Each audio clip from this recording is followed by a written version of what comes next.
difference. We're recording. There it is. I was just saying. So Sheffield's wrapped up. We look back at Sheffield.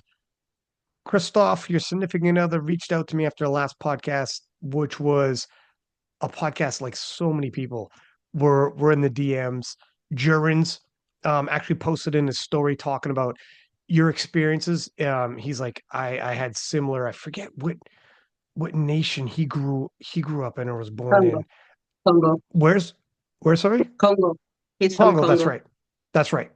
But he was saying like a lot of similar experiences, etc. And Mhm. like your that podcast was just so many people had so much to say about it. And then we have Sheffield. Oh, so anyways, Christoph was saying like, man, that was like that was like half of it. There's so much to talk about. And then of Yeah. course Sheffield, you're signed up for Euros, you got World Championships, you got World Games. So with Mhm. Sheffield, Euros, World Championships, and World Games, that's four international competitions, and this is like a Grand Slam with freaking tennis. This is like I don't know, this is wild. The schedule that the Europeans have, anyways. Yeah. People throughout the world will have some of the other ones, but you guys even have Euros, which is Yeah. stacked. Mhm. Chasing history with Tamara Walcott, 735. You're at 731. I guarantee she had a deadlift bar. So, but whatever, it is what it is. So Mhm. a lot. We got a lot to talk about, but let's pick up where we last all seen you, the community all seen you at Sheffield. Mhm. So we were just saying how it's funny how 728 for you is a disappointing day, and I mean, a year ago, it would be absolutely insane for anybody to be So, talking about 728, period, let yeah. alone to do that in a disappointing day. But let's talk about Sheffield. How are you feeling going into Sheffield? I think I felt okay. I wouldn't say I felt great because there was some unknown aspect for me because squat was you all saw that squat was insane. I mean, Mm. I did 318 in training. The goal wasn't to do 318 at Sheffield because I know I was capable of more. And deadlift was going like that's the first time I had like such a good prep for deadlift as well. The only thing that I really didn't know was the bench. You know, heading I had like horrible. I had like horrible prep for bench. And heading into Sheffield, it was difficult to make a game plan that I was confident in. You know, so it was just like we will see on the day what bench gives. That's what it was for heading to Sheffield.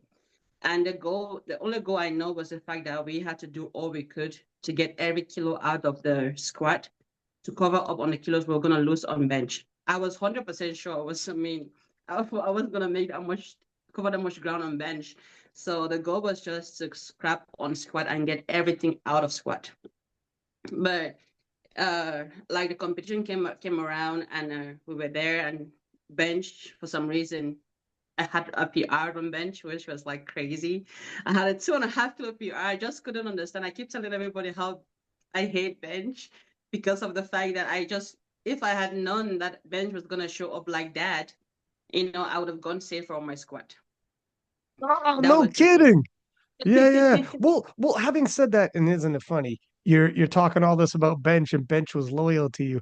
But what was the overall game plan then? Because you must have had an overall total you were shooting for if you felt like you needed to add it up between the lifts, right? It wasn't Yeah. an individual lift that it wasn't The goal, individual lift goals, it was overall goal you were looking for. no, we did have an overall goal and individual goals as well. The goal was to secure 750 with my second attempt deadlift. That was the goal for sure. And That's crazy. Sunita, that is absolutely bonkers totals we're talking about right now. 750. yeah, right. And I believe so much that I was capable of it. And trust me, I've never really had a game plan where I was in like, so I wasn't sure about it. Most of the game plans that we had, I've hit them most times. So this was one where I was 50-50. I know like I had the potential to hit it, but I didn't know where bench was gonna be. So we keep saying like, yeah, we're gonna see after squat where bench is going to be. So I was ready to lose a little bit kilos on bench. I was hoping to end up at 150 or even do what I did at the World Championships. That is why I needed the to push the squat a little bit more. And I was 100% sure I was capable of 325.5 squat. I was 100% sure. I went back downstairs after my second attempt and I watched it on the live. I'm like, holy shit, that was fast. So Yeah. I had Well, like I had like so much confidence on hitting that lift.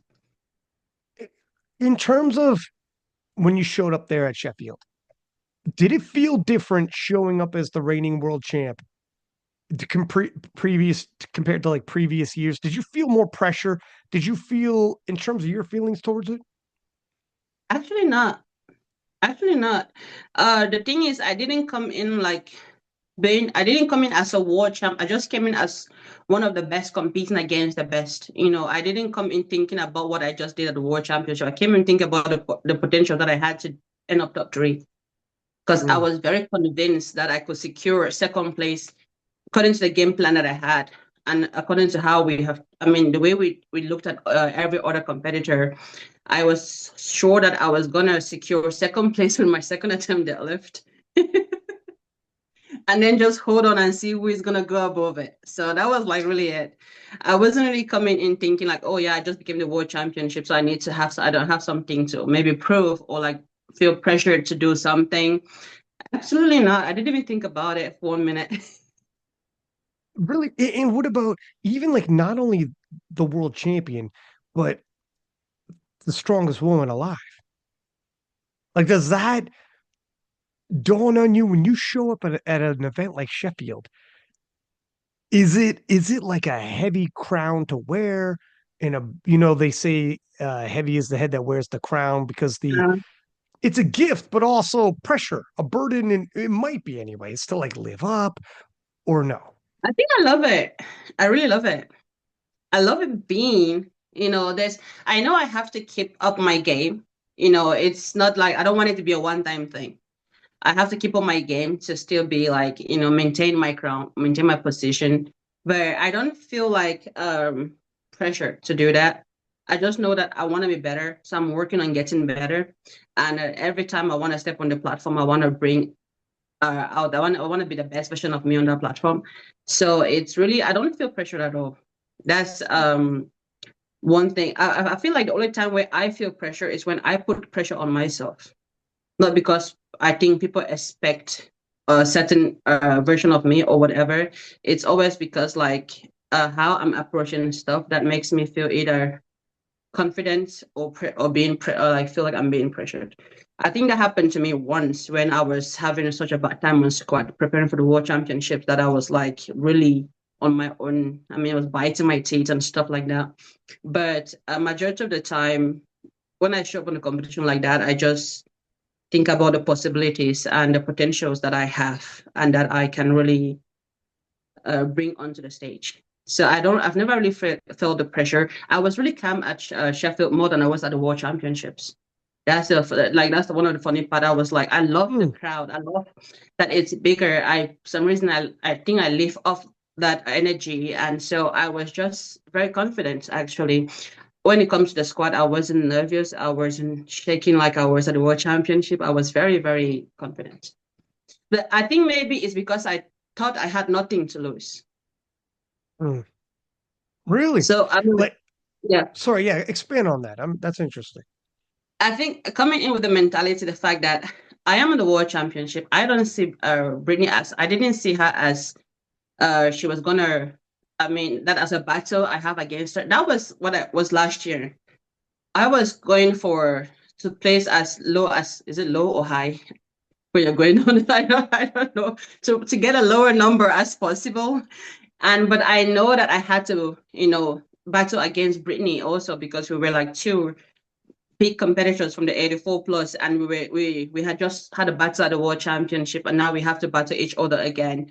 So that was more though I had a bit more pressure on myself then wanting to, to be ahead or to be ahead above Brittany. But at this competition, I didn't have that. So I come in saying like, I'm coming in with my crown. I'm gonna leave with my crown, something like that. I didn't feel like anybody was gonna take that away from me from being the world championship for being a world champion. So I just didn't really feel like I had anything to lose, but I think I had a lot to gain. That's Mm. like how I came to the competition, which is different from how I was approaching the world championship as well, because I knew that, I mean, I was at such a stage where I was capable of winning the world championship, but I knew that if I did make a mistake, that I might lose. So that was not the case at Sheffield. But I think coming in like that just takes a lot of weight off my shoulder. Like at the moment, I have nothing to lose, but I can gain a lot. So Was it because you're already the world champion and the title isn't up for grabs? Or was yeah, it because you feel as though you've created a comfortable enough spread yeah, between you? yeah. Because I was like I told Christoph, I'm like I did so much at the World Championships that I know that the ladies will be trying to get that, but I have different goals. I'm trying to extend. I'm not battling anymore to achieve 730. Now I'm thinking about 750s. So Mm. why they are thinking about getting to 730, I'm thinking about getting to 750. So I was like I felt very comfortable. So And how do you feel about in terms of motivation wise? So here's this is good timing this podcast. I just got tagged in a story by mhm, a gentleman, Colton from the untested side.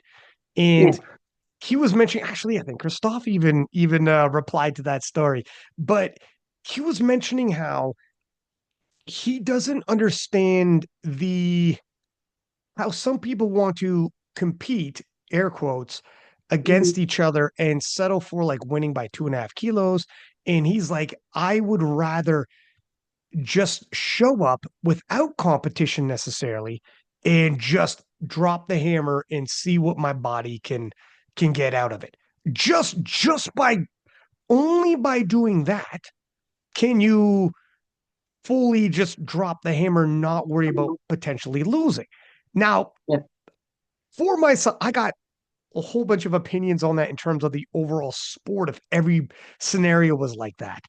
Mhm. But how do you feel about that statement in terms of he gets more excited to just see what his body can do as opposed to having a full on battle and competing against somebody? Let me ask you a question.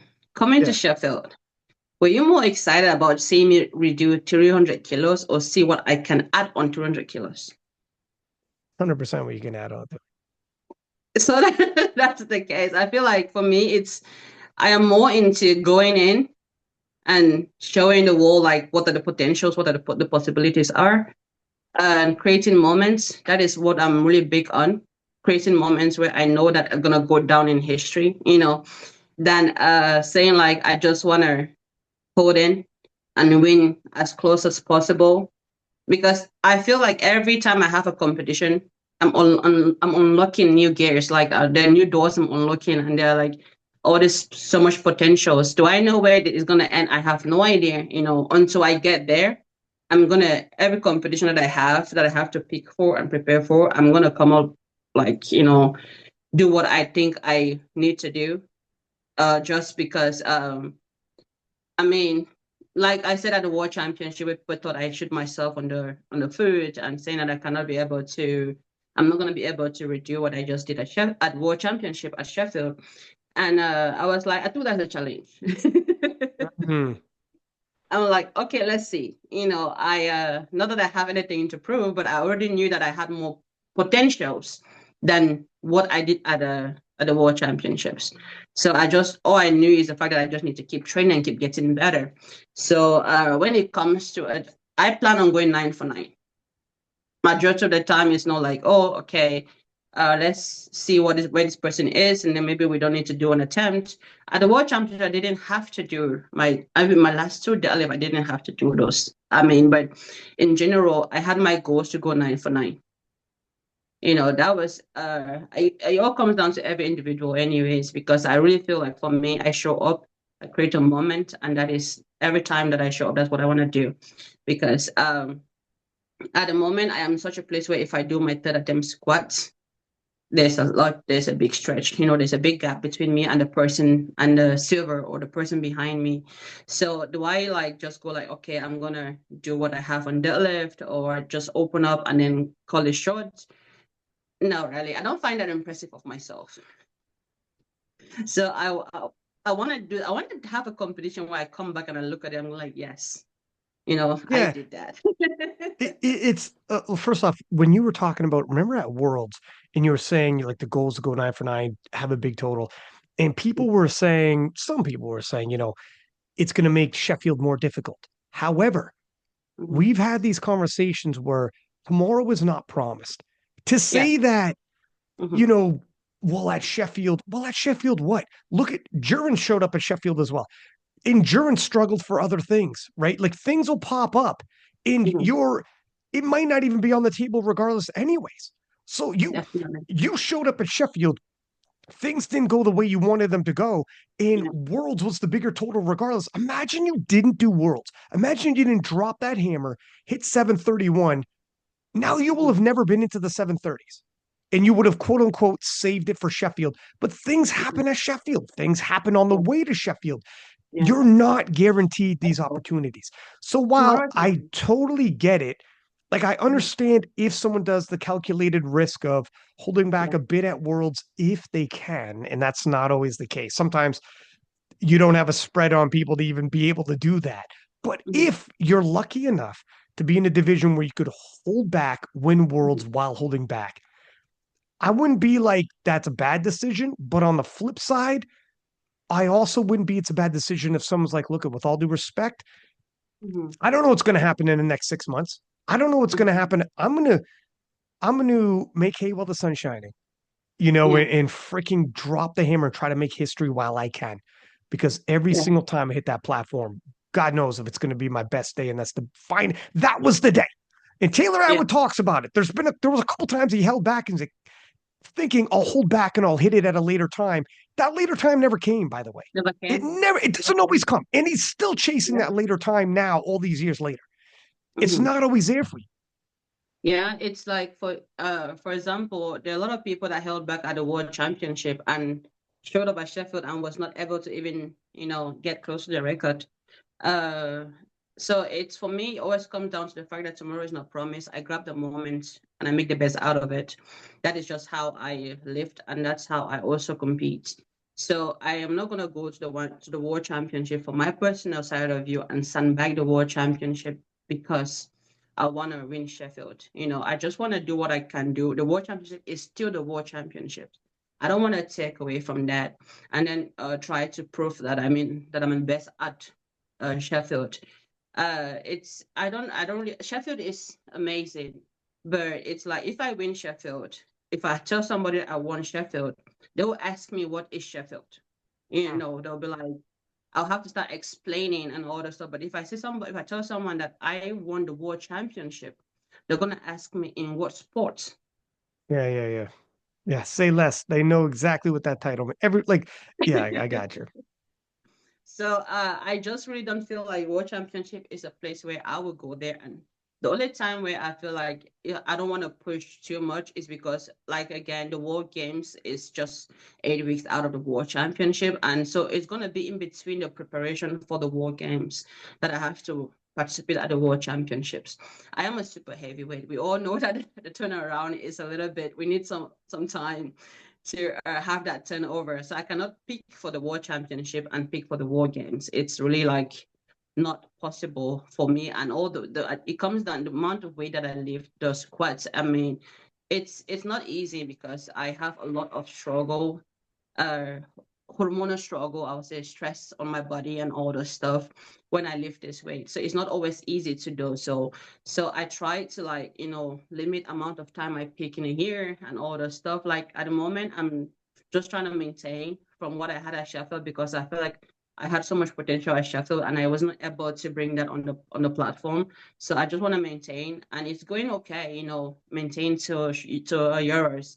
And then I can have a little bit of taper down and then I can start building up for the World Games. The World Championship is just going to have to be in the middle. So, but that's not the fact that I don't want, it's not because I'm sunbagging the World Championship, just simply because I cannot pick for the world championship and pick for the world games. If I could, I would do that. So Hmm. yeah, Yeah, I I'm mean, really all about being in the moment and doing what I can do, showing the world like this is what I'm capable of. And they're always amazed at the amount of progress I can still add the next time. It's like, where is the limits? It's like, what are the possibilities? Like, where is she gonna end up? So that's what I'm all in for. I wonder if as time passes and we see stories of people going to worlds, winning worlds, and quote unquote holding back, and then showing up at Sheffield. Like, for instance, Ashton was severely injured at Worlds. Yeah, Or sorry, yeah, Sheffield at Sheffield. Hit a phenomenal squat, like an absolutely amazing squat. But mhm, injuries plagued him greatly for bench and also for yeah, deadlifts. And he's posting saying like that was in a lot of ways one of the my worst performances. One of my worst. I think that was yeah, probably too hard on himself because that squat was the greatest squat we've seen in his weight class. So probably a little yeah, too hard on himself considering, yeah, and he's heavily injured and he finished the day and whatever. But that's his knee jerk reaction to it, like when he's still feeling that moment. But mm, to the point, the world championships rolls around, he wins. Now he had Anatoly there, so it's probably good to just win with what you can win and don't get too yeah, crazy. Because if you start mhm, missing, Anatoly 100% was in a position to take the title or retain a yeah, title rather.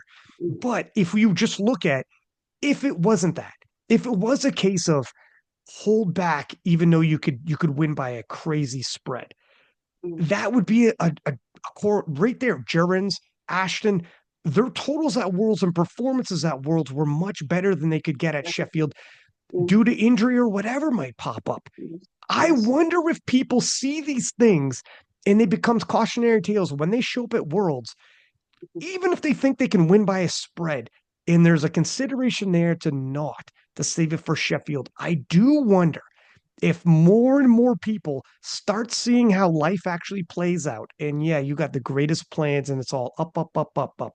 And yeah, it's always 100% days when you show up to work and people have mm, those plans. I wonder if we see enough events where people start being like, you know what? They start having the attitude you do. And they're like, if I show up at Worlds, I'm hitting that platform as though it's the last time I'm going to hit that platform, as though it's mm, the last time I'm going to be at Worlds. Because now mm, Keenan Lee is coming over to Powerlifting America, a phenomenal 105. yeah, Ashton is injured and cannot make the nationals. So Keenan Lee, yeah, he's going to Worlds more than likely. Him or Anthony McNaughton, yeah, he's going to be at Sheffield. God knows what he's going to do. That could have been it. You yeah, know, Ashton didn't hold back, but if he did, you know what I mean? So yes. It's like if you hold him back and then you're not able to come back, you just like give somebody else the opportunity to do yeah, something great. exactly. Can you like it's powerlifting? People emerge out of look at your emergence. You Yes, emerged and broke from the pack out of nowhere. Brittany is a two-time world champ. Brittany yeah, was won that battle in Malta that everyone yes, loved. It was an yes, amazing battle. You imagine Brittany. Brittany's like, what the hell just happened with Sonita? People, even not even people emerge out of nowhere, but yeah, people level up out of nowhere. Like yeah, the same person that was by your shoulder side by side and you were equals, contemporaries, mhm, that person the following year out of nowhere can have a 30-kilo spread on you. And you're like, what the hell is that all yeah, about? Like the emergence of Joe Borenstein in the 83s.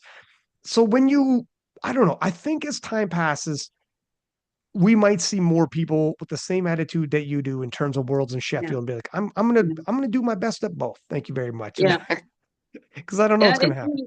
Yeah, like you said, it's like I was looking through open powerlifting the other day, and I was looking through Brittany where I didn't know when Brittany started powerlifting, and Ryan Brittany totaled 600 kilos when I was not even starting. I didn't even know powerlifting was yet. So Exactly. so Yeah, it's same. people Like emerge. I might be at 700 kilos now, and out of a sudden you see somebody like bam, 700 kilos. You're like, how? Where the hell did this person came from? But And that's just the life of it. So and people emerge in between Worlds in Sheffield, like Ade Omasakin essentially emerged in between the two. Like he was around before, obviously, but it's his relevancy and what he might have done at Sheffield, what he might have done at Sheffield what he had the Yeah. potential to do when people were talking. Um, in between those two, if like Jurgens and Russ, obviously they weren't in a position at Worlds to win holding back either, but if if you see that as a cautionary tale as well, that Ade Mhm. wasn't there, you take Worlds and you're like, well, whatever, I don't got to worry too much. If that was the case, no, somebody might end up at Sheffield through a different pathway, and Yeah. your whole plan Yeah. is thrown a It's loop. gone. It's gone, like literally out of the window. Yeah. So it's It's I don't know. crazy. It's interesting. We'll see how it all transpires, but it was so Sheffield at the end of it. Walk us through like deadlifts and how you felt, even though you hit 728 and you were saying it created a hunger in you. Yeah. So everything was going okay. I wasn't really that disappointed in failing to my third attempt squats. I opened up with 295. I wanted to open at 300 kilos. Now Mm. imagine that right then. Like that would be like magical. I ended Sheffield 2024 at 200 kilos point five. And then I opened my second chef at 200 kilos. Here's the Imagine thing. that. Here's I mean, it is crazy. The one thing is you don't want to get too attached to like Yes, opening numbers because then it yes, becomes like yes. don't want to get into ego lifting where it's like, okay, it won't matter where you start, it'll matter where you end up. Like, don't do it too crazy. But you're right. Like, you're absolutely right. The story would be like incredible. Russell opened on his bench heavier than he closed at Worlds on his bench. That Yeah. was legit, but he had made those improvements, and you're right. Yes. It's a story. You Yes. can't help but be like, oh my God, they're opening heavier than they previously finished. Like, Yeah. but you Because got to be careful. if I opened at 200 kilos, I would have done 315 and then maybe 10 kilos, like I did same, end up at 325, which is still doable. But it was just a thought of having to lift above 200 kilos three times in the That, same yeah, yeah, session. yeah. That was like, oh, no. You got to be careful because you could drain yourself too, right? Like, you Yes. got to be Yeah. conserve your energy. You do got to be Yeah. careful. I have lifted 200 kilos, above 200 kilos, like a lot within one training session. And at the World Championship, I did that too. I done that in training where I did 318. My last one was 200 kilos. So I have done that, but having to do it three times, I feel like my squat needs to be like above 230 kilos for Yeah, me yeah. to open. For me to open with 200 kilos because yeah, the spread is a little bit. It needs to be a bit bigger. But after my opener, my second attempts, I got to rely, but it was overruled to go lift because when I came off stage after the second attempt, we were saying if we're gonna stay at bad lift, and then we're gonna do 318. Just play safe Oh, and add and add like 5 kilos on it, and just to hit another third attempt, which would have been a very safe thing to do because that's a lift that I'm 100% sure I'm capable of. So, but when it was then announced to good lift, we're like, oh, okay, 325 should be loaded on the bar. But when I came on stage, right, and I saw that bar bending, I'm like, shit. In my mind, I'm like, oh shit. Like the bar literally oh, was like but instead, I was like, so I think I had confidence, but I let the bar bully me a little. yeah, At the yeah, end of the day, it was six pair of rat on that bar. yeah. So I That's stepped on the crazy. stage and I unracked the way it felt light. I'm like, I think I have this. But then I went up and I was coming out, the bar kept rolling forward. I'm like, no. Yeah, yeah. Do you think so? Do you think I don't we'll go back to ship. I don't want to get too ahead of ourselves, but Yeah, that's gonna fall in 2025, you think? of course, of course, of course. Okay. If I don't do 325 this year, it's simply because I don't want to. Okay. But I was still like, I am still very confident that I was capable of that lift at Sheffield. It wasn't, I normally don't know things that I'm not sure about. So I'm still like 100% sure. When I walked that lift out, it was light. It felt good on my back. I didn't have it was a very smooth walkout. Sometimes I bump into stuff when I'm walking out heavy lift, but that was like a very smooth walkout. And when I braced and I went in, the one mistake I did at Sheffield was after my second attempt, for my third attempt squat, I put my belt one hole tighter. Well, why'd you do that? This is where the nervousness. See, this is where nerves will make you do things outside of your normal, and you're like, why the shit did I do that? I should have No, just it's done what I actually always do. it was normally because I always squat on four, but I was very bloated at Sheffield, so I was squatting on three instead. So when that weight was loaded on the bar, I'm like, okay, this is what I've always squat on. Maybe it was a wrong choice to do that in between my competition. I should have just stayed on three. It was definitely the wrong choice because I went a bit too tight because being bloated, it was just not. I was being stupid there. I was a bit stupid there, but it What do you mean? happened. Why? Was it were you just like, why? What's the backstory there? It was simply because I know like all my heavy lift I've done in the gym because again I always approach my training as a competition for me. So Right. all my lift I've done in the gym has always been on number four. You know, the heavy lift has always been on number four. But it is on the lift that I'm on number three. So Mm. it's I always like I always when I'm competing, I'm training with those small things, those just I nitpick on those small stuff. I want them to be exactly the same. Mm. So when the loaded 225 kilos is a number I've never hit before. It was 7.5 kilos. It was 8 kilos above what I've done in the gym, what I've ever done. So it's a new territory. So it was like I was getting there to like a place where I haven't been before, and I wanted the same routine that I have when I'm hitting the big numbers in the gym.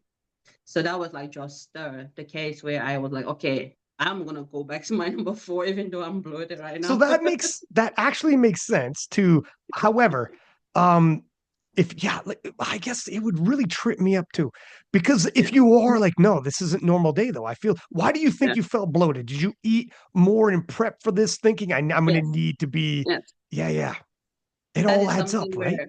where when Christopher and I look back at it, we're like, okay, I was eating like I ate so much steak at Sheffield. I've never eaten so much steak like my whole See, and you life. won't digest it. Red meat will hang out with you And it for was it was a little bit the fatty steak. I wasn't going for the lean steak, but I was going for like the one that was a little bit fatty. It was in general when I am the last week before my comp, I'm always carbs. I'm always focused on getting carbs in. And at Sheffield, I was a little bit too much busy. I was on my feet, like I was doing a lot of step done out of the normal that I normally do.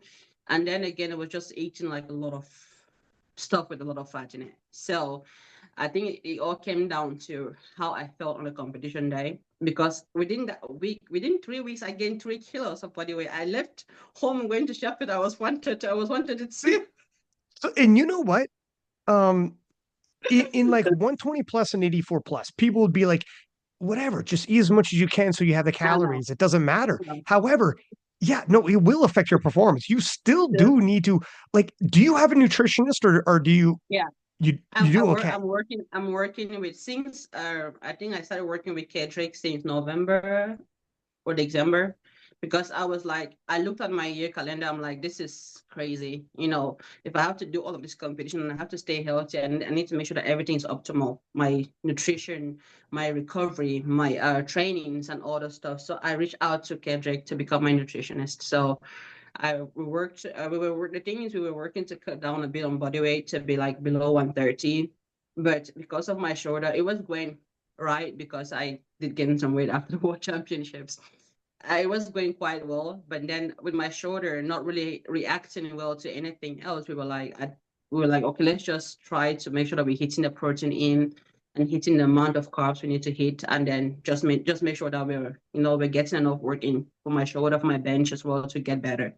So Mm, then we were still just but at the World Championships, no, sorry, at Sheffield, I told him like he asked he was asking if I travel with my scale. I was already at Sheffield. I'm like, no.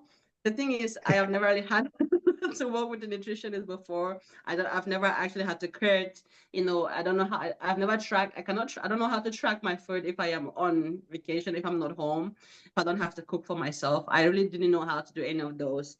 So, but it wasn't really a main problem. He was just making sure that I was eating because I have the habit of on the eating a bit. So every mm. time he was like, see me, he's like, have you eaten? Did you eat? Have you Yeah, eaten? yeah, yeah, yeah. But it was the first time, it was the first time we had a competition together. And that was the first time we actually did eat out of like what I usually eat the week before competition. So those are things where at this level people think that you're like such a pro, you cannot make mistake, but those are things that I'm still gonna learn from. I look back at it, I'm like I could have done this better, or I could have done that better, and that is how I mean you grow. So You'll never stop learning things, I'm sure. yes, yes, Um, and yeah, it's the first go around, and yeah, it'd be difficult.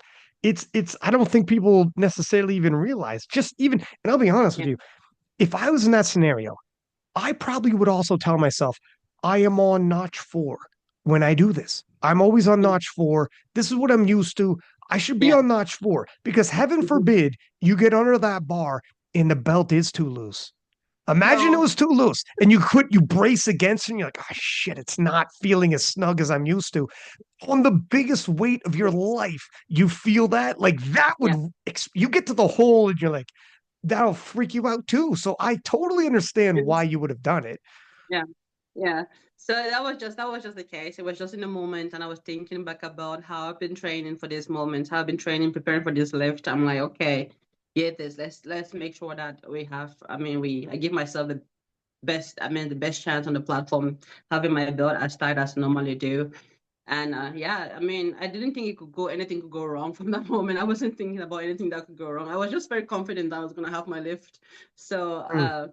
well, that happened. I wasn't really. That was the funny part. I wasn't really annoyed or upset that I failed my third attempt squat because I didn't even think about it until like or after the competition. It was just insane that I did try it.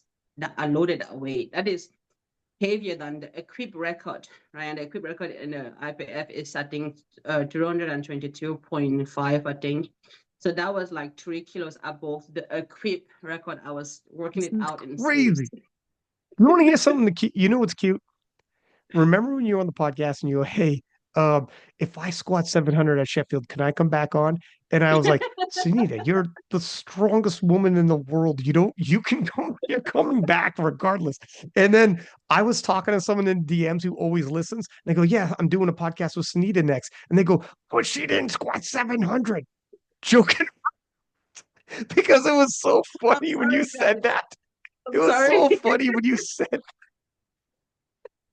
I'm that. so sorry. People will comment on me like, if you had loaded 700 pounds, you would have had it. I'm like, but this is your goal. I mean, the thing is, the public always have like this idea of what you're gonna do, but it doesn't come down to, it doesn't transfer to, or translate to what I have as a goal set for myself on that day. Yeah. Like I said, we know that we thought bench wasn't gonna show up. So I mean, loading 318 on the bar wasn't gonna get me where I wanted to be for the total that I needed. So I was in generally adding 5 kilos on because I thought I was gonna lose 5 kilos on bench, and I also Yeah. thought I was capable of it. So that was just really why I didn't load something where I didn't think I was gonna have. I was confident I was gonna have the lift. So I do understand that everybody wanted to see the 200 kilo, the 700 pounds kilo squat, pounds kilo squat. What am I even talking about? The I 700 got you. pounds I got you. I squat. got you. But So you know what? I know that. Yeah, You good. know what? You saying it makes sense where it's like, look at, I wanted it too, but it was lower on the priority to Yes, 750. It, like yes, yes. I wanted it too, but I wanted 750 more. So with all due More. respect, I'm going to go past that to load up 750. Yes, Plus, I mean, you know what?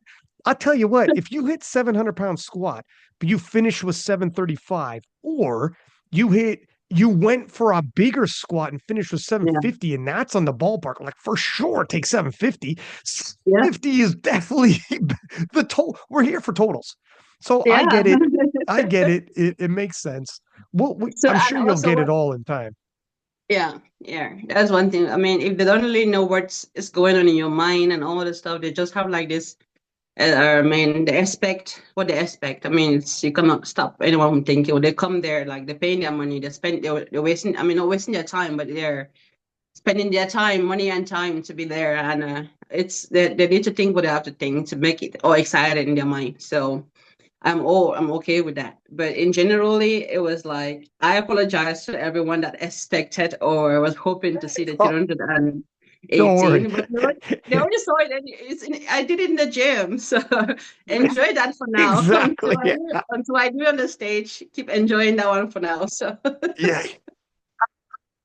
Exactly. but Take this yeah, when it came, appetizer. I'm working on the main meal in it right now. Let me cook. definitely when it came down to, I mean, when we went into bench was surprisingly very good.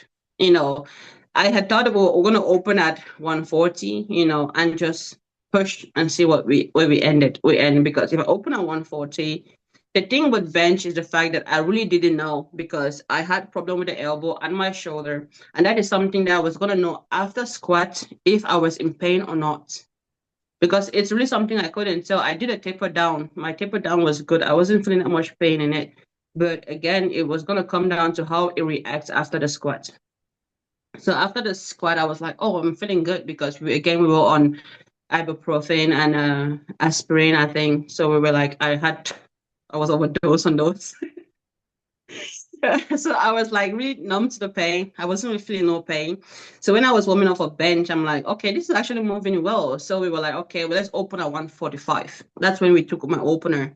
Was right up to my last warm up that we changed my opener to 145 because normally above 120, I start having struggle getting the bar to touch my chest. That's when I said we were gonna know around that area where bench is gonna be. So then after the second to last warm up, we changed the opener, and then I was like, okay, I did open 140, and I did 145, and then I did 150, and then I was like, oh, I was coming off stage, and Joey was like, let's load 140, 155. I'm like, yes. So Bench is here. that's just yeah, so that's how bench went. And I was like, if I had known that bench would show up, I would have been a little bit more safe on my squat. But again, those are things that you can never know, until it happens. So Yeah. I couldn't foresee the future and see that my bench was gonna show up. Now I know. You see, like now I know that if I'm prepping, I'm having that same trouble with my bench, or if I'm prepping, I'm having problem with my squat. I know that I have experienced that already. It's gonna show up, so I don't have to worry that much. So that is just how it is for me. I learn with all of these things. I come back from them. I'm like, I see what we're gonna improve, what we're gonna work on, or how we're gonna approach certain stuff. But when it came down to the LF, Ryan, I was caught off guard. Yeah, like so how nervous was it? Walk us through this because your nerves were they shaking at all after the opener and then moving up anyways is always it can be iffy. It depends, right? You must have been confident enough anyways. I don't know. Walk me through this. I came to Sheffield, I was ready for a 280 pull. No, I mean, no, like, shit. Like, this is me being like completely honest. We were ready for if we have to load 280, we were gonna load 280. Mm. So, but I packed my bag on Saturday before Sheffield, of course. I packed my bag the day before my training bag, and then that's when I realized that I didn't have my baby powder with me.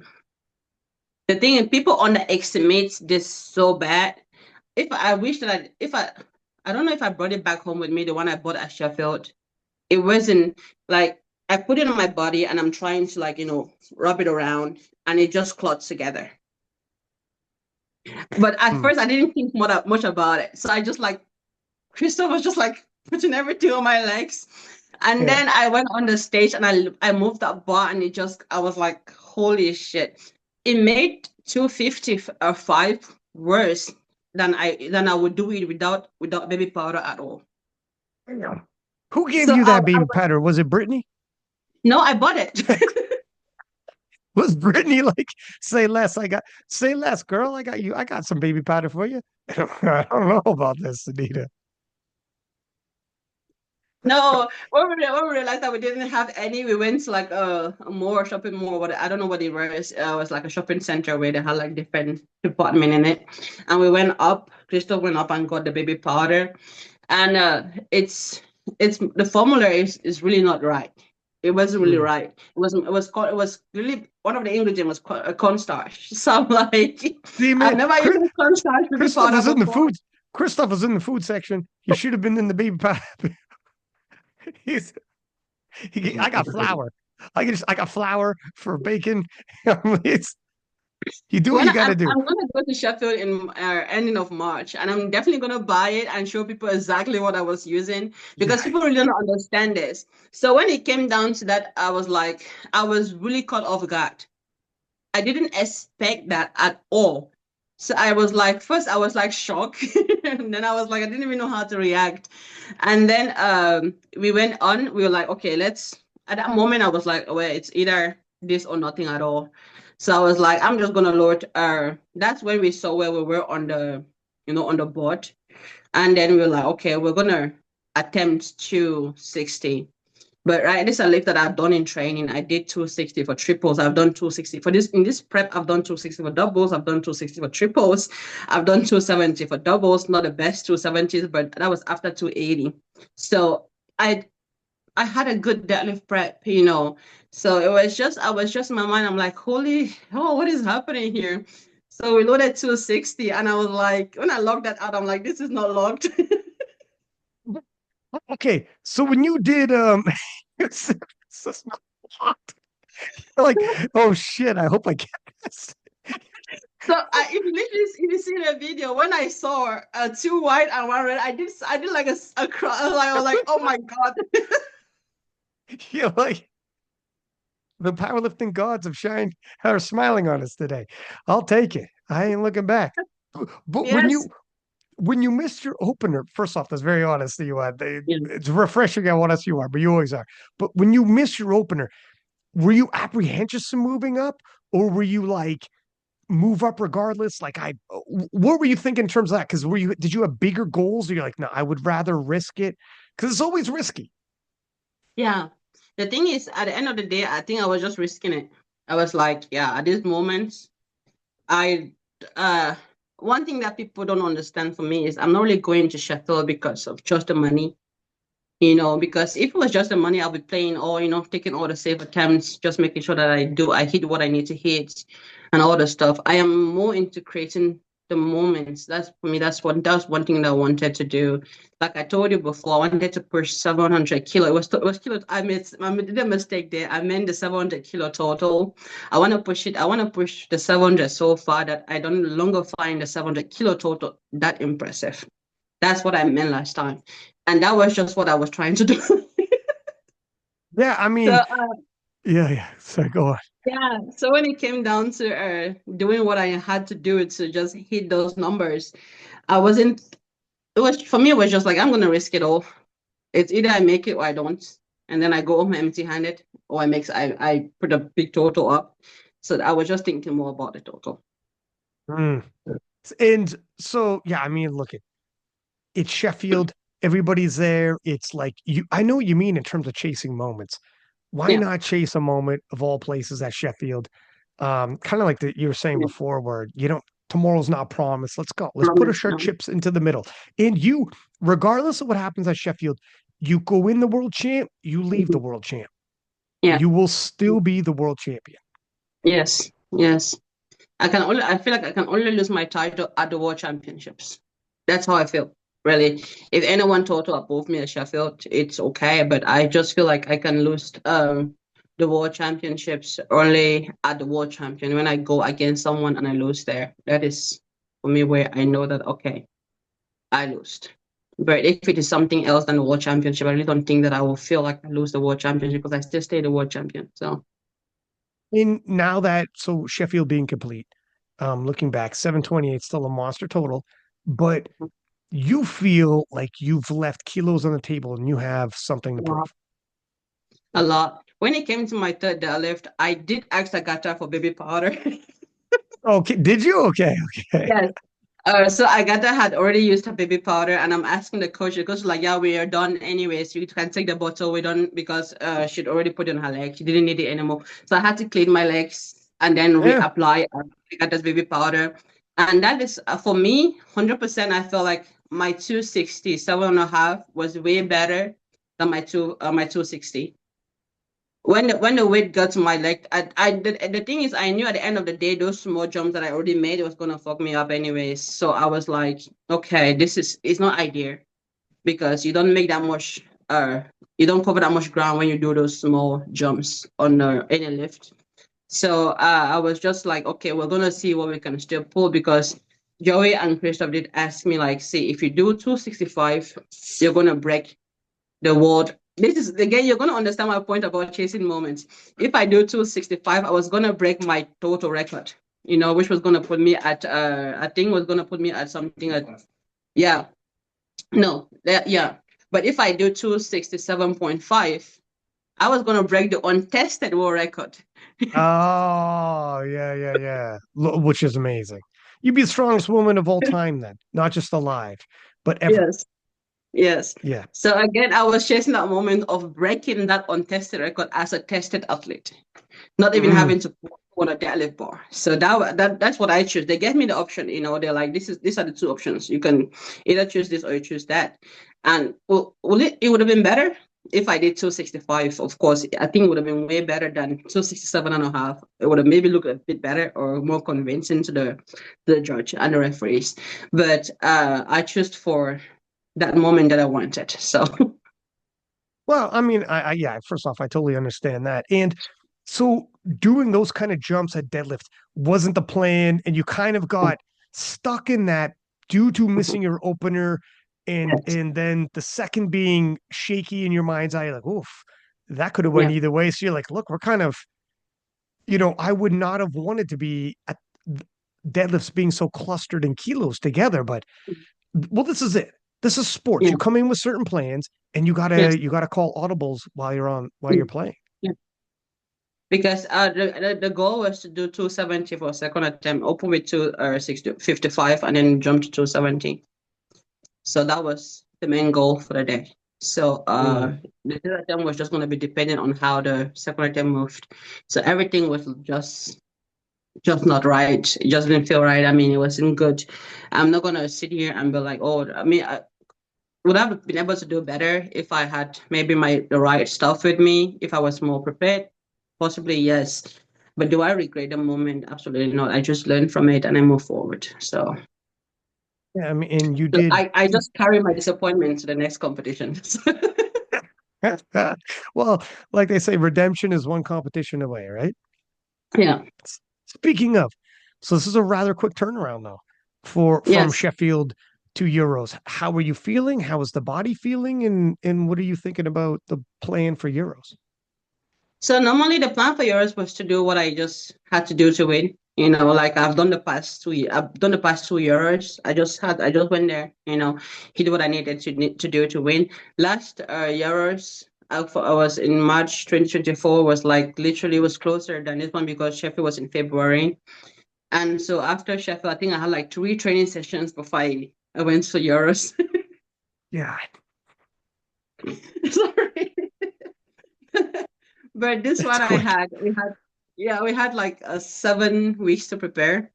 And the plan in general also was to do the same thing, come off Sheffield, chill, and then go to Euros and just do what we need to do to win, stack up the medals. And then we were driving home from the gym, and Christoph said, imagine that you go to Euros and you break uh, that you do the 318 and then you break the untested world record at Euros. And I What? was like, holy shit. I didn't even think about it for once. No, I was all about the fact that okay, I was disappointed with my competition. Now I'm just gonna have to chill around and then prep for World Championship and the World Games. And when he said that, I'm like, I didn't even think twice. I was like, count me in. Because you know what? Honestly, if you don't do like you hit 318 for your third squat, which is for you relatively casual. That's crazy to say, but you should have a lot left in the tank for deadlifts after that. Like you'll have a Yes. lot left in the tank. And Mhm. so 318 will be a PR squat. If you Yeah, bench around the same, the same. so again, and bench won't tax you super. So if you No. just squat 318, which for you is relatively casual, crazy to Yeah. say, compared to bench the same, and then you have Yeah. more for your deadlift, for sure the greatest performance of all time might be in the at Euros. Yeah. That's, I mean, it's insane. I mean, it's the funny part is the fact that Euros is gonna be on Eurosport as well. Oh But yeah, really? Yes, that That's was all. new. So now it really behooves you to do something like this. But that's actually not the case because my weight class is not one of those that was gonna be on Eurosport. Well, you know what though? I think they do. So they do like White Lights was doing like Highlights. abbreviated. Yeah. Yeah. So they'll do abbreviated highlights and Yes. obviously you're going to make all the highlights. So you'll be on Eurosport with millions of people watching, just not the full thing live, but that whatever. Yes. Those Yes. abbreviated highlight packages they do are Mhm. phenomenal anyways. Like they're Yes. phenomenal. Mhm. So I don't know. I'm It's really pretty cool. excited, and you have no idea. Like when Crystal brought this up, I haven't been that excited for a long time about something like that because I just knew that I had to do this from this to that. But I just had to like, for some reason, I was like mentally just, in dialed in. I was like, okay, I told Joey, this is the plan. We need to get ready for yours. I don't have to pick or whatever. We have to maintain, make sure that I am just at the same level hours as Sheffield at yours. We're gonna do crazy stuff without even having to pick for it. So Mm. And do you okay? So I love first off that you're doing Euros. Some people, it's tough due to Sheffield, then mhm, Euros, then Worlds, then World Games. World Games is in August. By the time we get to August, those are mhm, four monster competitions, right? competition. Yeah. So, how do you feel about it? Do you, because Euros to me, it's a high level. It's up there with like American U.S. nationals. Yeah. You have world champions. You have the strongest woman in the world at Euros. That's why I love that you're doing it. Well, it helps. It helps like for the European Championships in total. Championship. Who's Yes. showing up? Well, we got the strongest woman in the world. We Mm. have like there's a lot of big name lifters that show up. When Anatoly was the best lifter at IPF Worlds, he would still do Euros every single Yeah. year. Yeah. It didn't matter. It means something. The guys, Mhm. stars like Penna will be at Euros. Shell just won Sheffield. Shell He's will be starting at for Euros. Euros. Yes. I a lot of those. I love that some of the Europeans are. I worry that some of the Europeans skip it, and I'm not. Yes. I totally get if their bodies can't take it, and Yeah. it's not easy. I get it. But what are your thoughts on that? Because for me, powerlifting in Europe has gone up so much over the years, and Mm. the prestige of the European title. I don't know if you were, I know you weren't powerlifting like way back. Mhm. Christoph might have been, I can't remember. But there was a time when the European title didn't hold nearly as much prestige. It just Yeah. wasn't because Europe was so much further back than like Mm. America. Yeah. Now, hell no. Now you're European champ. People are looking at you like, okay, be careful. Yes. Europeans are like, you have some of the best lifters in the world. Shell, yourself, whatever, right? The entire Yeah. men's podium at Sheffield were Europeans. So if you're a European champ, that's why for Yeah. me, I hope the Europeans keep showing up for the European Championship. Yeah. Right. I always say like charity begins at home. You know, if we Yeah. want to grow the sports, we also have to focus on growing it at home. And Euros for us, as being Europeans, Euros for us is home. So I feel like we still need to show up. And like, because if we stop showing up, if we get better and stop showing up at this competition, it kind of feel like I don't want to feel like I feel like I'm bigger than yours. I am. That's that. I mean, I remember my first years. I was excited. I was like, my first year was in 2022. It's not really that long ago. If I was making No, sound it's like it was long. not. 2022 is not factually not. That was my first European, and I was like so ready for it. And I won. It was my first European, and I won it. So I was first time at the Euros, and I won it at the Euros, and it always just had that place in my heart. So I think that's like one of the first big competition that I won internationally was European. And so it always just had that place in my heart. And I remember last year when I showed up, even I think the IPF president was like really happy that I was there as well. A lot of people did tell me how great it was the fact that I still show up to Euros. And I'm like, of course. I mean, I love the fact that the sport is growing and me showing up also is contributing to that growth of the sport. I really just loved being there anyways. I love competing as well. So, and I love competing with the girls also when they're there at the Euros. We had amazing time there. And I also just love watching people compete as well. And yeah, so I just don't see the need of not going to Euros because of the world champion.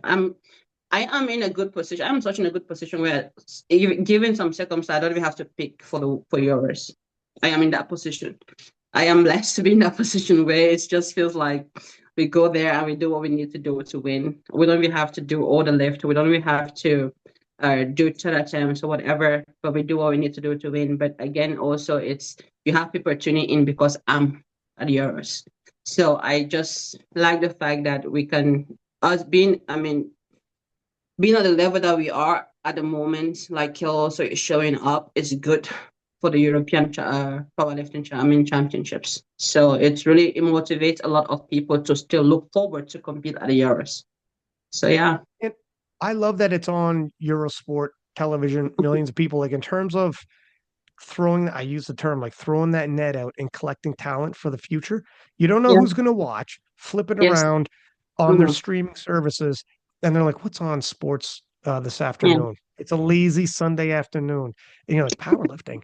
And then there's the strongest woman in the world doing her dance, squatting 700 pounds. Yes. And that'll be like, oh shit. You don't know who's going to be watching. And I Yeah. do fear, I don't know, but I do fear if the health of powerlifting in Europe is any way related to the European Championships, and I got to think it is. I mean, Hmm. it's the federation, is the European Powerlifting Federation is holding it. You got to think there's some kind of linkage there. You want it to be strong. And it's Yeah. look, you got like people like Plum Deckers and Noemi Alaba are going to battle it out in the 52s. Yeah. Yeah. Plum, multiple time world record breaker, Naomi, multiple time world champ. Like you have battles for really real battles.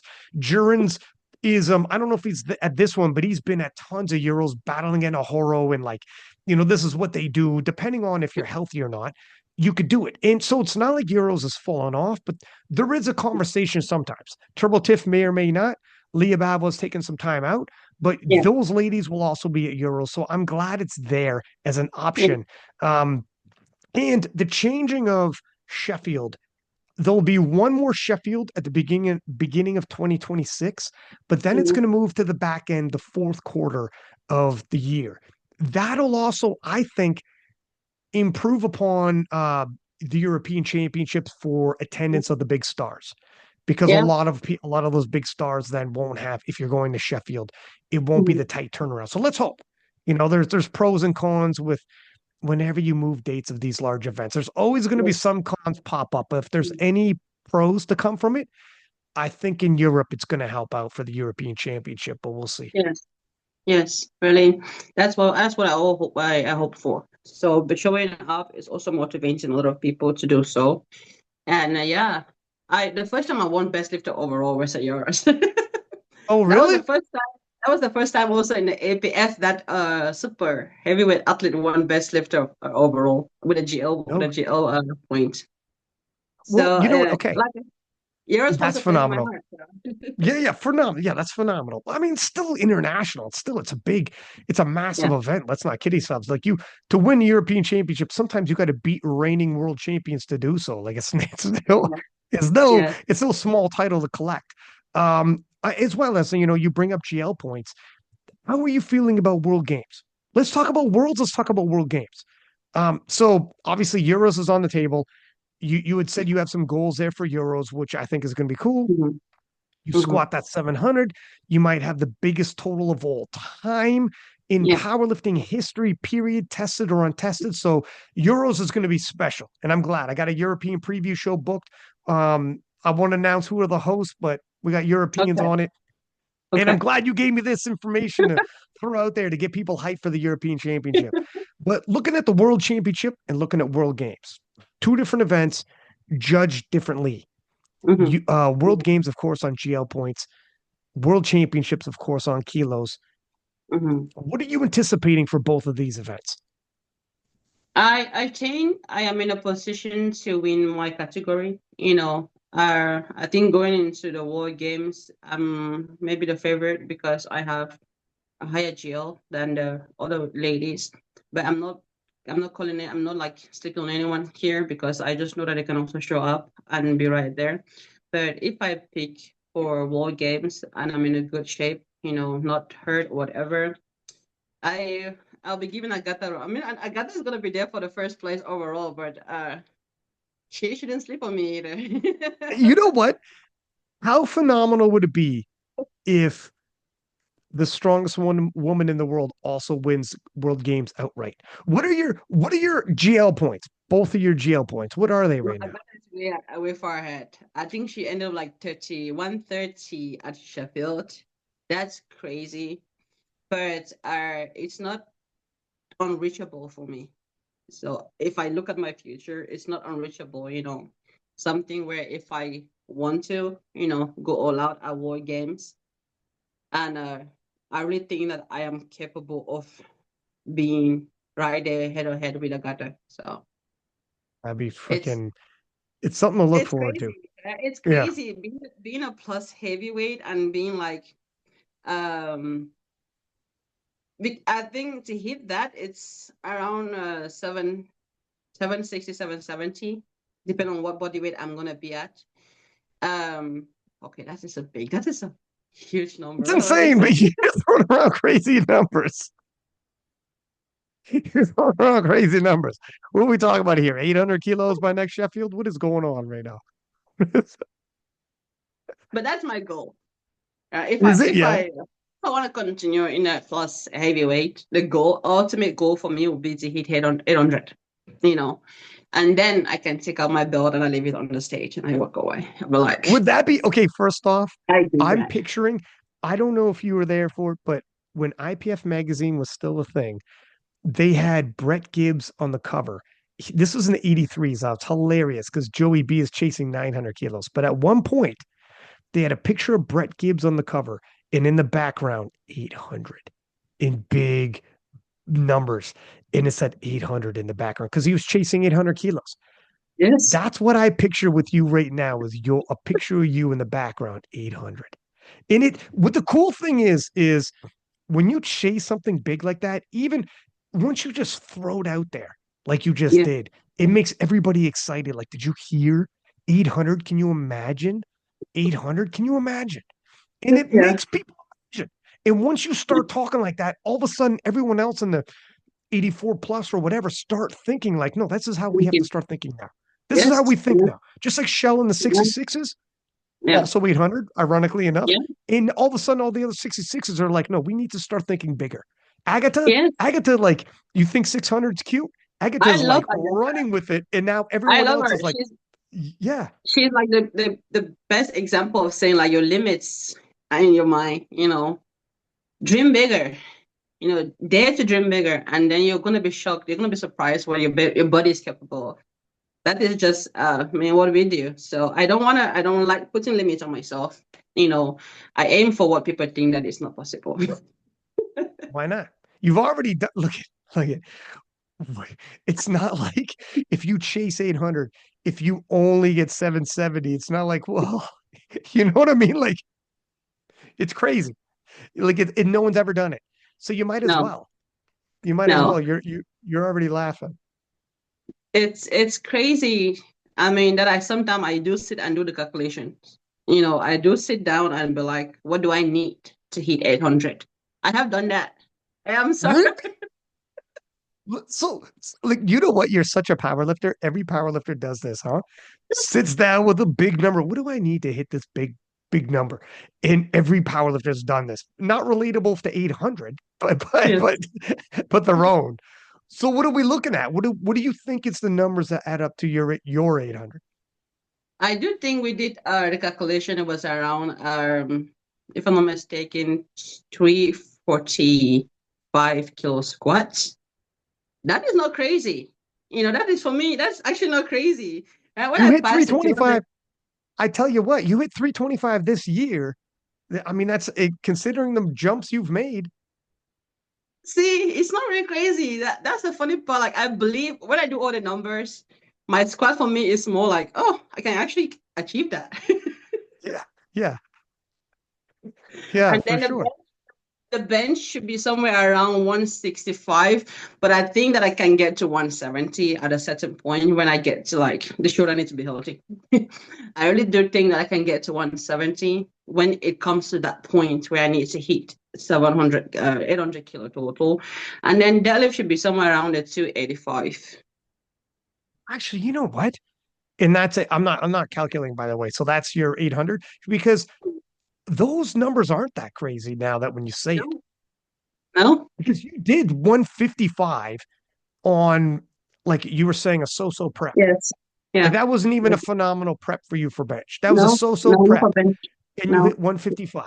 So yeah, because for you to say, look at around 165, like that's 165 is 10 kilos away. yeah, 170 you're pushing, but like this is totally, and if you can hit 325, and then obviously with the deadlifts, you could deadlift that. So you give yourself some time. You don't need to do 800 in 2025. You got time. You're yes, young too. You got plenty of time to add on these kilos. yes, When you break it down into yes, lift by lift, it gets yes. easier to wrap your head around. Yeah, yeah, really. That's why I say something. Sometimes when you think about the number as a whole, it's like, uh, yeah. Intimidating. But then you break it down lift by lift, and then I start looking at it, I'm like, actually, I can achieve this. That's just how I feel because I did 280. I haven't done it in on the level. I haven't done it in competition. I'm still yet to do that. But again, I'm talking about plus 5 kilo on it. Mm. So give a year or two, like who knows? So it's just like really, really a crazy thing to think about. But the fact that I am more convinced that I can actually achieve it is more crazy. It's on the taking. And you were saying like depending on body weight, but do you think you need to change anything like that, or do you think you No, hold? Right. Because you know what? I do. You sorry, Yeah, well, I was just gonna say you could fall into the trap like I gotta get bigger, I gotta get but sometimes you don't. Hold where you're at. It's like a red herring where it's a trap. It's not real yes. necessarily, right? Actually, I want to achieve this at around 129 body weight, Mhm. not above 130. I want to do it below 130 body weight. So And you work with Kedrick, you know, if it's just like, look at I'll throw on muscle mass, etc. But yeah, if you change even your levers when it comes to deadlifts, it can start working in reverse. Things yeah. start working backwards on you. There's an optimal. And Mhm. if you find your optimal, just chill there. You'll get Yeah, stronger, you know? yeah, 100%. I squatted 300 kilos when I weighed, I think, 123 for the first time. Okay. Well, there you go. So, the one thing with me is the fact that I haven't really stayed at a particular body weight to do, to see how much I do improve on that particular body weight. I would say I haven't. At the moment, I am, we're back to trying to cut down on body weight. I weighed in a 132 point, I think, point three just yesterday or day ago or something like that. I'm tracking on that. So it's the goal. I know that if I cut down on body weight, my deadlift is really gonna like it. My Yes. deadlift is gonna love it. And bench, I'm just trying to do it in such a way that it's so little that I don't have to feel the difference on bench. Bench is my only main concern, not even squats. I can still have like a monster squat at whatever body weight I am at. So I'm not really worried about that. And it's just the bench is my only concern when I'm cutting. So yeah. Tell you what, so for the longest of times, Russell or he was hitting like massive numbers in the Mm-hmm. gym. And then on the platform, when he cut weight, like he was obviously still like posting up the biggest numbers we had seen in 83. However, the bench press, he was saying like he always felt like he should have been benching more than he was. And then he made a couple of technical adjustments, like I was alluding to earlier, small ones. He's got the same coach as you, Joey Flex, Yes, and yes. he made some technical adjustments Mhm. and literally opened up at Sheffield bigger than he finished off at Worlds. Like his bench flew. And he said he was studying Megan Scanlon and studying, it might have been Agatha, but I know he's studying Megan Scanlon and the Mhm. way that they did the setup and the way that getting the bar off the chest, etc. Either way, this is a teammate of yours. Yeah. You maybe reach out to, I mean, you could probably reach out to Megan Scaler directly or Russ or whatever Trust. and tinker Yeah. around with it. Because bench is one of these things, technically speaking, once you to get it off the chest, to get the hips behind it and get a Yeah. little, recoil action off of it, there's Mhm. ways that you can add, like he threw on so many extra kilos Yeah. just on Mhm. that. If you pop on 10 Mhm. kilos onto your bench, Sonita, you're well on your way already just with that. I'm excited. But I'm gonna ask Russ because one thing I know that Joey had asked if what do I think about sinking the bench on my chest, and That's I'm what not they were I'm doing not really. a little bit, but there's technique Yeah. to it. But you just don't sink it, but there's something to it. But yeah. Yeah, but I have tried it and it just feels really different for me to Mm, let the bar sink and push out again. It feels like completely different for me. So that's probably why I haven't like really given myself time to try it because I do like a very soft touch. Like mm. sometimes that bar is like literally just touching my shirt. Well, you know what? Here's like the when it's a soft touch, and I know what you mean. You're keeping the tension on, so it Yes. feels good. It feels Mhm. controlled. It feels like you're Mhm. ready to get it off because the tension never gets off. And I know what you mean when you sink sometimes, it feels like you lose a little tension or a Yes. little, and you're like, oh shit, I don't like that. Um, Yeah, it feels, however, so it's, I think when Megan and Russ and them do it, it's not quite what we think. It's not, okay. there's a way of doing it while maintaining that tension. So you have the tension of the soft touch, it just goes lower, but the tension never comes off. It'll take time. It really will. Whether Mhm. you do it or not, it is what it is, right? But Yeah. Okay. I wouldn't throw it all out yet. I think because I know Yes. exactly what you mean, and I've tried different things, and be like, I'm not sure I like how that feels, but I think there's a way of doing it. We'll see. We'll see. You got nothing Okay. but time, Yes. Yes. but To it's make things worth the better. conversation and Mhm. investigation, anyways. Yeah. It's too bad, like Russ is in US and you're all the way out there, and Megan's in US, like because you could like get Yeah. some training sessions in with Right. them. Different planet away. A freaking whole nother world away. Although Agata's in Europe, anyways. Yes, I get that it's in Poland. That can also be a car drive. Is it really? Yeah, we drove to Poland on my first years. How far of a drive is that? How many hours was that? I think 1,100 kilometers. 1,100 kilometers. How many hours was it? Officially, that's 9 hours, but I did it in seven. He did it in seven Yeah, hours. yeah. I was gonna say, my man. Yeah, there's a difference between official and and unofficial. I know all Yeah, about he said that. official. Yeah, yeah, yeah. I know all about that. Plus, I think like flights within Europe, I don't know, but flights within Europe probably aren't too crazy either, right? No, they are not that expensive in general. They're not. I don't really like flying that much either. I do that, but I really don't like flying. I just don't like the fact that the seat sometimes my feet are cramping, my hips are cramping. But when Same. when we're driving such a long distance, I just take a pillow, put it behind on the back seat, and I doze off. Yeah. Like, it's like a time machine. You close your eyes, you wake up, you're in Poland. You're like, wow, that was great. Yes, yes, really, Oh, because it's just meanwhile, I really Christoph don't. is drinking Red Bulls and listening to 5 Joe Rogan episodes. We always listen to King of the Lift anyways. When we have like those Oh, long see, streets. my man, It's my man. We listened to King of the Lift, like I think when we used to train in Antwerp. Antwerp is a different, I mean, it's a different city from where we live. That used to be like 1 hour, 1 hour, 30-minute drive one way, and then we always used to do it but back and forth. So we always put one podcast on and then drive to the gym, and then when we're coming back home, we continued and we finished it. Nice, That's nice. like that's like 4 times a week. Jeez, you guys flatter me. You guys flatter me. And here you are on King of the Lifts now. Yes. Yes.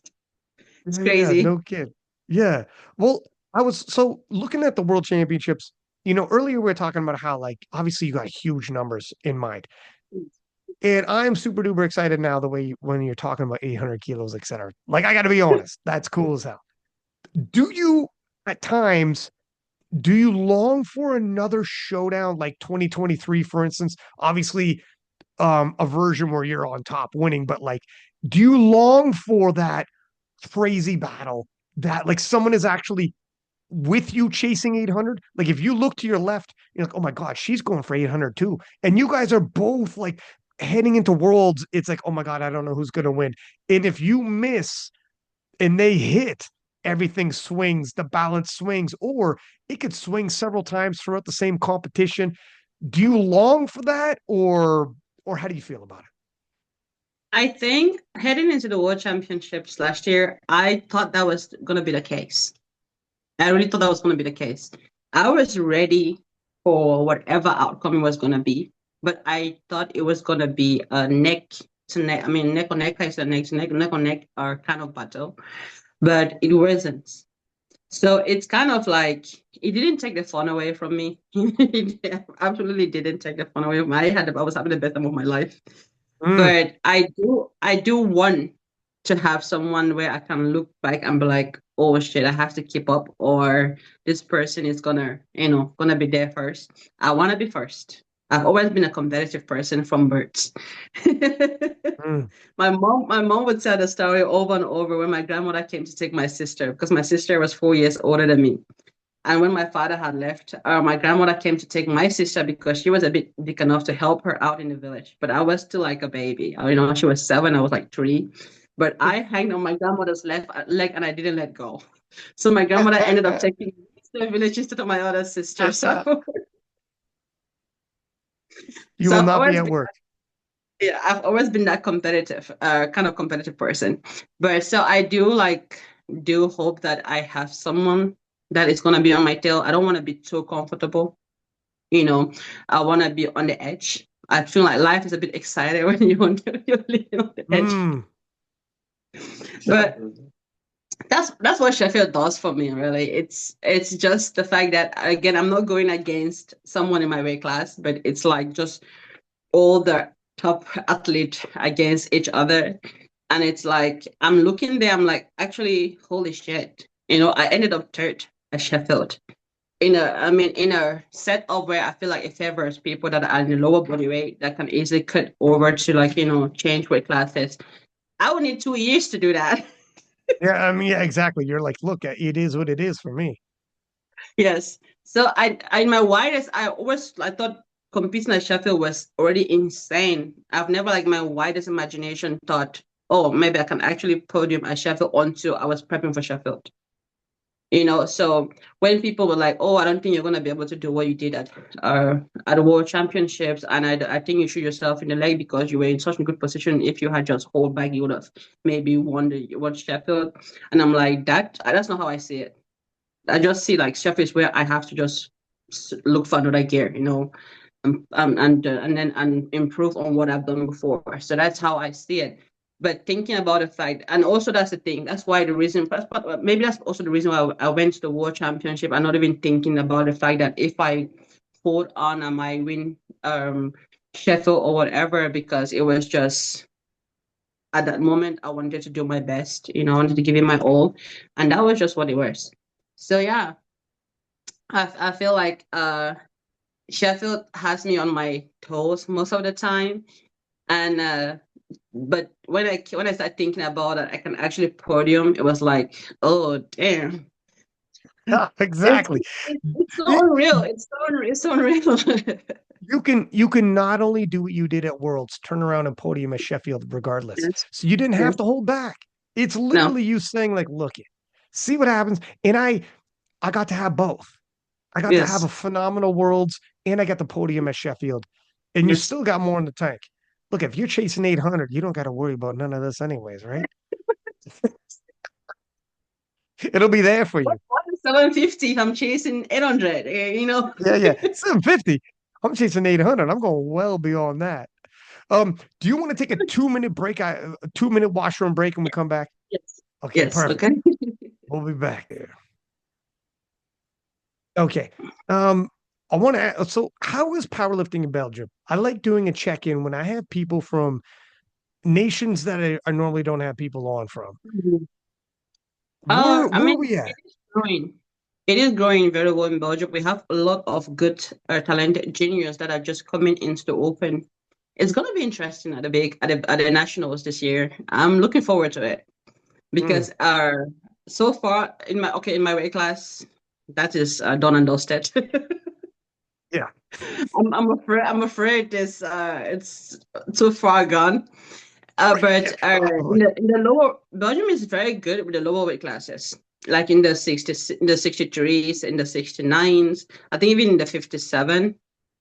So they're like those lower weight classes is like really they really have a lot of good athlete coming out from those weight classes. In the female section, in the male, I don't really know that much about the male side, but also I know that I always watch every competition. I watch the juniors, the sub juniors, and everything, and I watch masters. I watch everything powerlifting. So I do also know that we have, because Belgium is two federations. I think in the male we have more potentials in the French side in the juniors. No. Oh yeah, you were telling me because there's French and then Yes. there's what's the other language? The Flemish side. Flemish. That's right. Yeah. Which is so different than we're used to. That's right. Yes. And Yes. it's two federations even. Yes. They're two separate federations. Even though we all have the same. We all go to represent Belgium at the international stage. It's either I qualify here or somebody qualify on the other side. So we don't.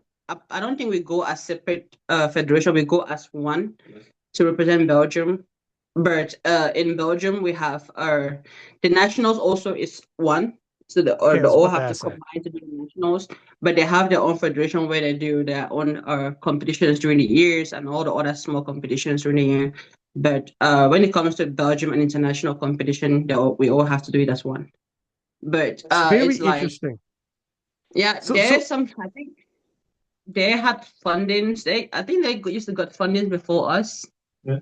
So they were getting actually funding from their own government side, from Belgium. so is it But is it we were not getting enough funding, being the one we had the best athletes ever. so it's okay, a couple questions because this is interesting.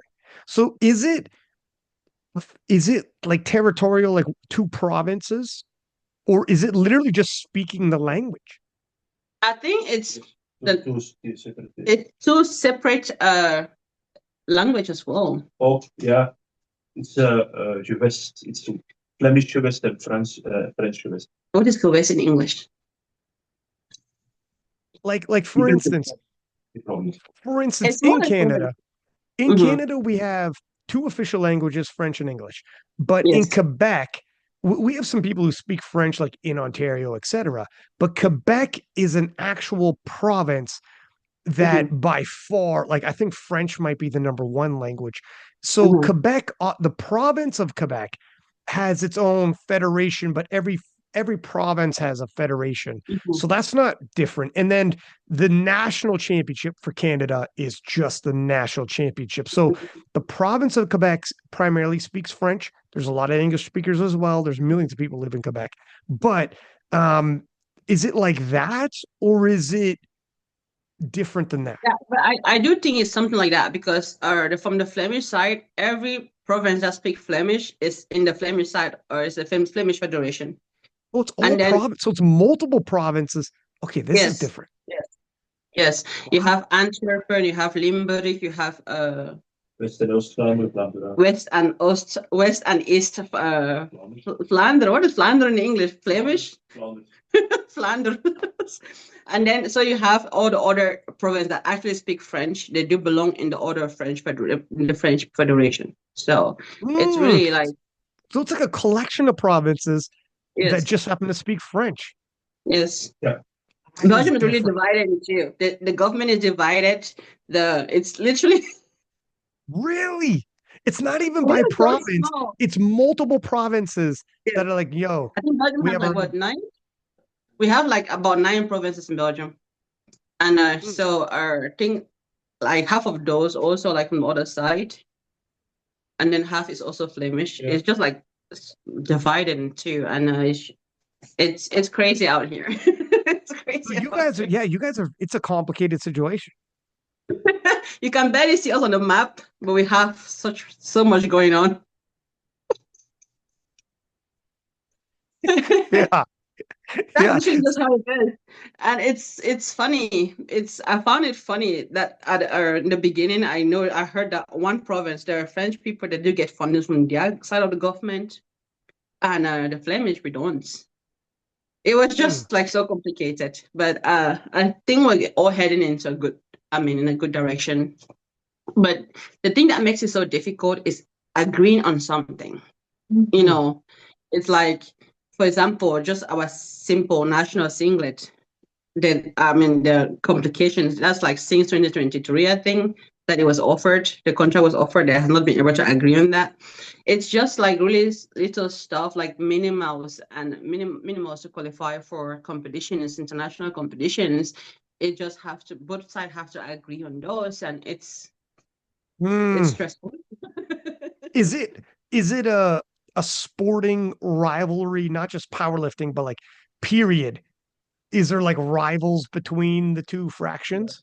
Yeah, I think the French think they're better than the Flemish. The Flemish Oh, think they're really? better than the French. Yeah, It's probably. some, but see, right? If you go to the Flemish side, I think it's preferable you speak English than speak Flemish. Okay. So, a little bit like this in Canada, where there's definitely can be tensions at times between like in Quebec and the French and Mm, English speaking Canada as well, for sure. However, yeah.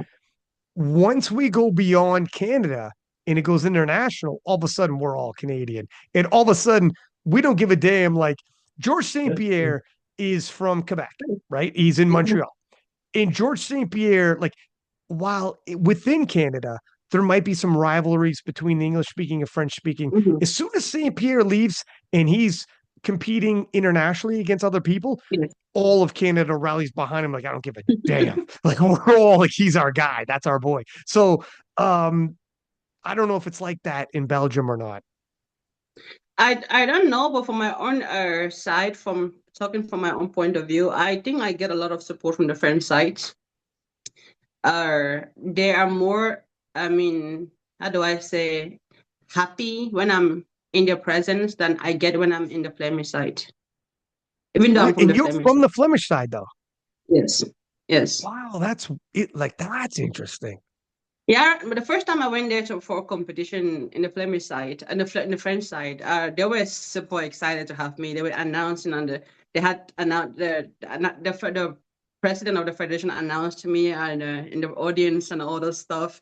And when they organized the powerlift, the Belgium national championship, they made sure that again, even though it was combined, they had to make sure that they announced that I was there and I was the strongest woman and I squatted 200 kilos as the first woman Yeah, yeah. ever. And he asked me to be the one to give the medal. Nobody has ever asked me that in the Flemish side. Never. I've never had to be That's asked to give hand over crazy. the medal. So he makes sure that he's such a big fan and I really love it. So it's sometimes I'm just you can see how excited I'm talking about it. Yeah. Well, the thing is, you should. Like, if you have people like yourself in a sport, any sport, Yeah. you have to honor and like celebrate them because that helps your federation. It helps bring new people in. It helps Yeah. have a sense of pride in people. It works. It's better for everybody. I don't Yeah. get when these weird things happen when you have a star rise up and for some reason people don't rally behind it and feel ways about it. Like some people feel Yeah. jealous or feel it's like, I don't you really, gotta curb that. I don't know how to interpret it because look at it. I won the world championship. I went to France. Oh my God, that was such a moment for silent worker. That was crazy. And The then I French came love back to you, huh? Belgium. Yeah, literally 1 week after one week after I came from France, I went to a competition in the Flemish side. The only people that I talked with that said something with people that I know personally. I spent the whole day volunteer. I was a volunteer at that competition. I was the MC. And the only person that came to talk to me was like a 6 year old that they saw me on TV. The parents brought her over to talk to me because she had seen me on TV and she thought I was amazing. It was like a young 6 year old, and that made my day. It's awesome. That's awesome. That Well, literally, for her, I won the world champion. I'm like, I came back to my own side of I mean, my own country, and in Belgium, I didn't feel like I was the world champion. I wasn't treated like I was one. I didn't feel like I was treated like I was one. But I hmm, just remember that I was like the week I spent in France, I was just over the moon, over the top. And then I came back here, I'm like, yeah, hmm, it was just emptiness. interesting. I mean, maybe that'll change as time goes. I hope so. I hope so. I really didn't know how to interpret it. I've talked about it to Christoph and all the stuff. I know that Belgians in particular are very close-minded people. They're like really like they keep to themselves, but we're talking about sport here. It's not like something where they're excited. They talk about football all the time. They talk about this all the time. I mean, if you're in the sport and we have like so much people, the sport is growing so big in Belgium, and then the more it grows, the more it just I don't know. Because I, for once, when I started this sport, I looked up to the people that were there before me. You know, I was amazed by them, and I still do look up to them. I still think that they've done so much.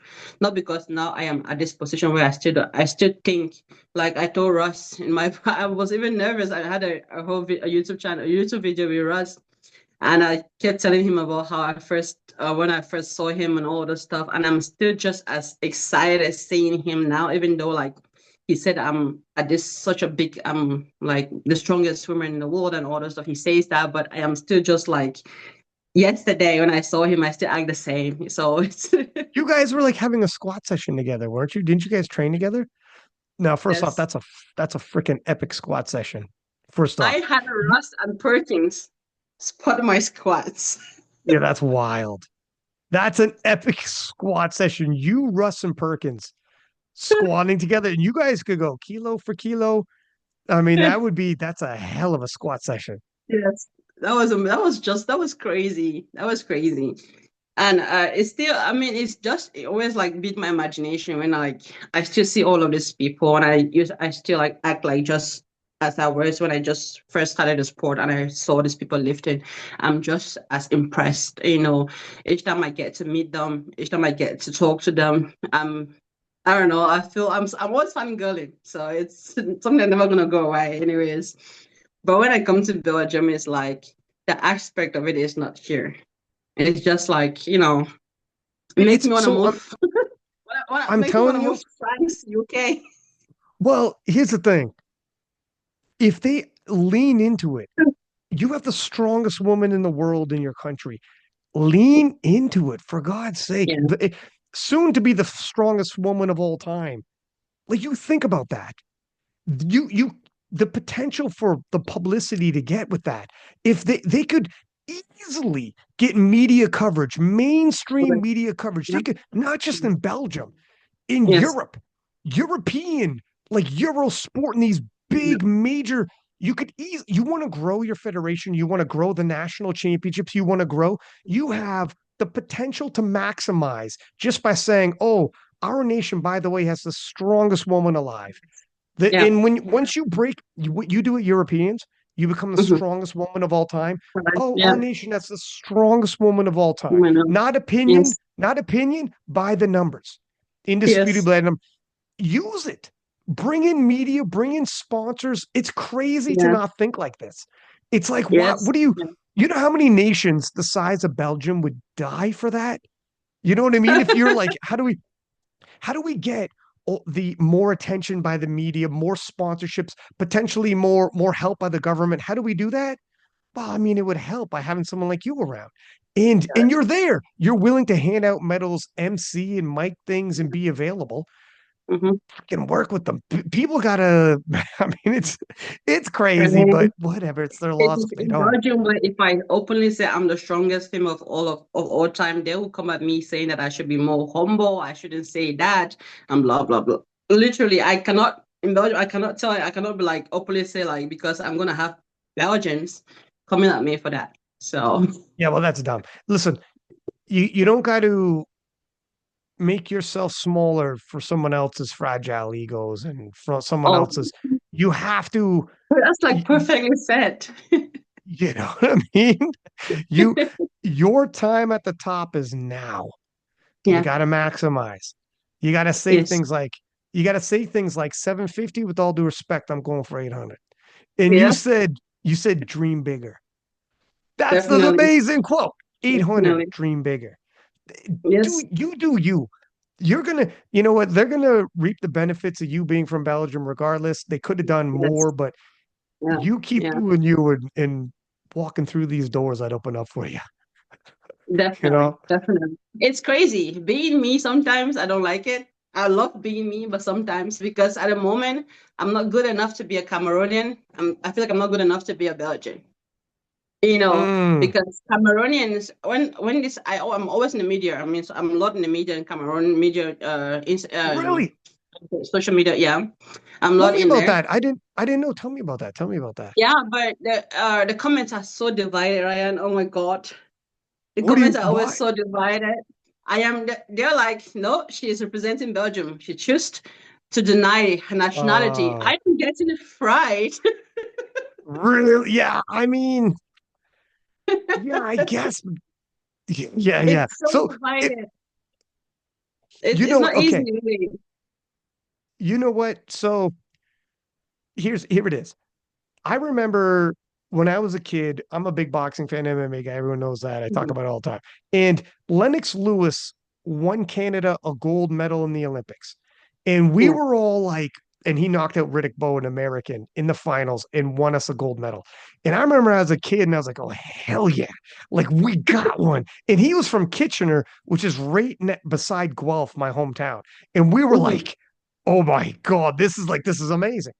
He Yeah. turned pro and he walked out to the ring with the British flag, and all of a sudden he's British and he's fighting in Britain. And the thing is, and like it hurt because you're like, fuck, he was our guy. We were like, what are you doing? You know what I mean? It hurt. It hurt. So I kind of get it. Um, I kind of get it, but at the same time, like I still like pretended that he was fighting for us anyways. It didn't Yeah. matter. I'd The, still call him ours, but I know what they mean. I don't know. I don't know. the video of Have you me squatting 200 kilos being the first one, it did went viral also in Cameroon, on Cameroon social media platform. really? Yeah, yeah. Yes, it did. And it was just, I opened the comment section. I'm like, oh shit, I shouldn't have opened the comment section. Well, But the was it thing is, all like that, or were the some thing is, people? they just try so much to claim me. They want me to represent Cameroon so bad that because the guy that posted it has like this big I mean news media big platform, but he put the Cameroon flag over the Belgian flag.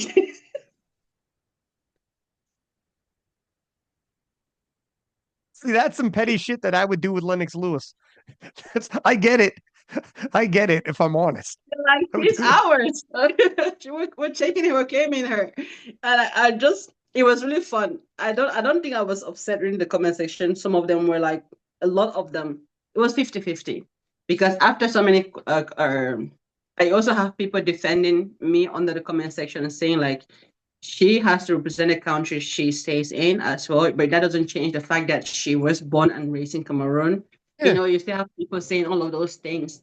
But it's such a pity that Cameroon doesn't allow dual nationality. If I take a different nationality, I completely lose my Cameroon nationality. They don't allow that. But there's nothing I can do. I said it there, like, see, guys, I had one choice to make. If I Mm. stay with the Cameroon nationality, I would have still been competing, but it would have been harder for me to travel.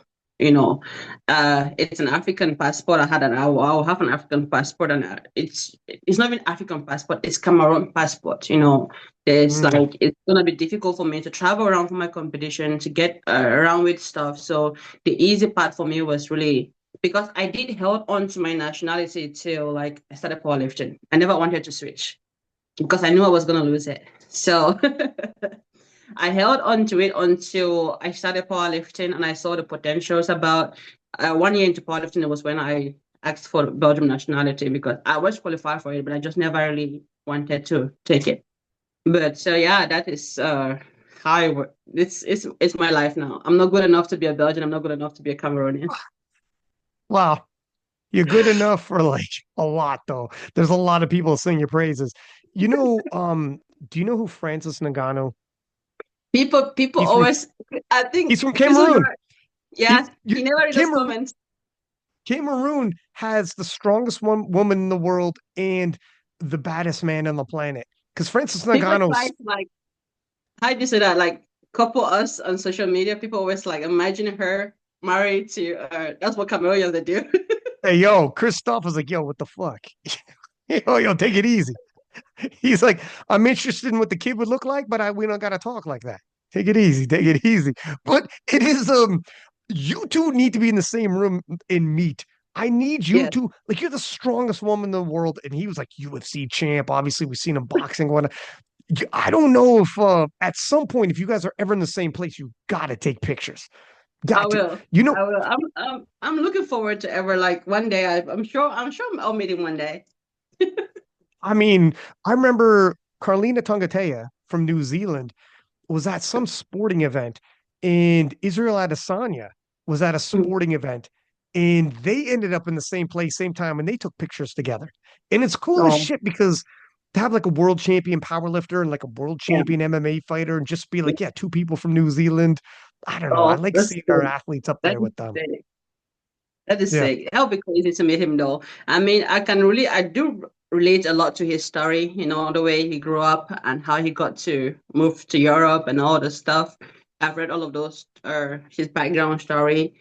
And it's just, I mean, people always tend to forget that most of us, before we get to this level, not all of us had like a silver spoon. We're not born with a silver spoon in our mouths. We have Mm. had to have our own share of, I mean, of the hardship and life in general that prepares us for all of these moments. It's like you said last time. You thought I was born in Belgium or something. It's Hmm. because I don't talk much about my past. I tend to appreciate what I've been through with all of that, and it's just something where I feel like if the more I talk about it, the more I live the situation, I relive the situations. So it's sometimes just nice to not talk much about all of that. It's if somebody always tell me like I really envy you and I envy how I wish I was you, I'm like you don't. Yeah, you don't know. Like you don't because you have no idea. You have no idea what it is to wonder what if you're gonna be able to eat before you go to bed, if you're even gonna have shelter over your head, if you're even gonna make it to the next day, you have no idea how that is. So it's easy to sit behind your phone and see somebody and be like envy them.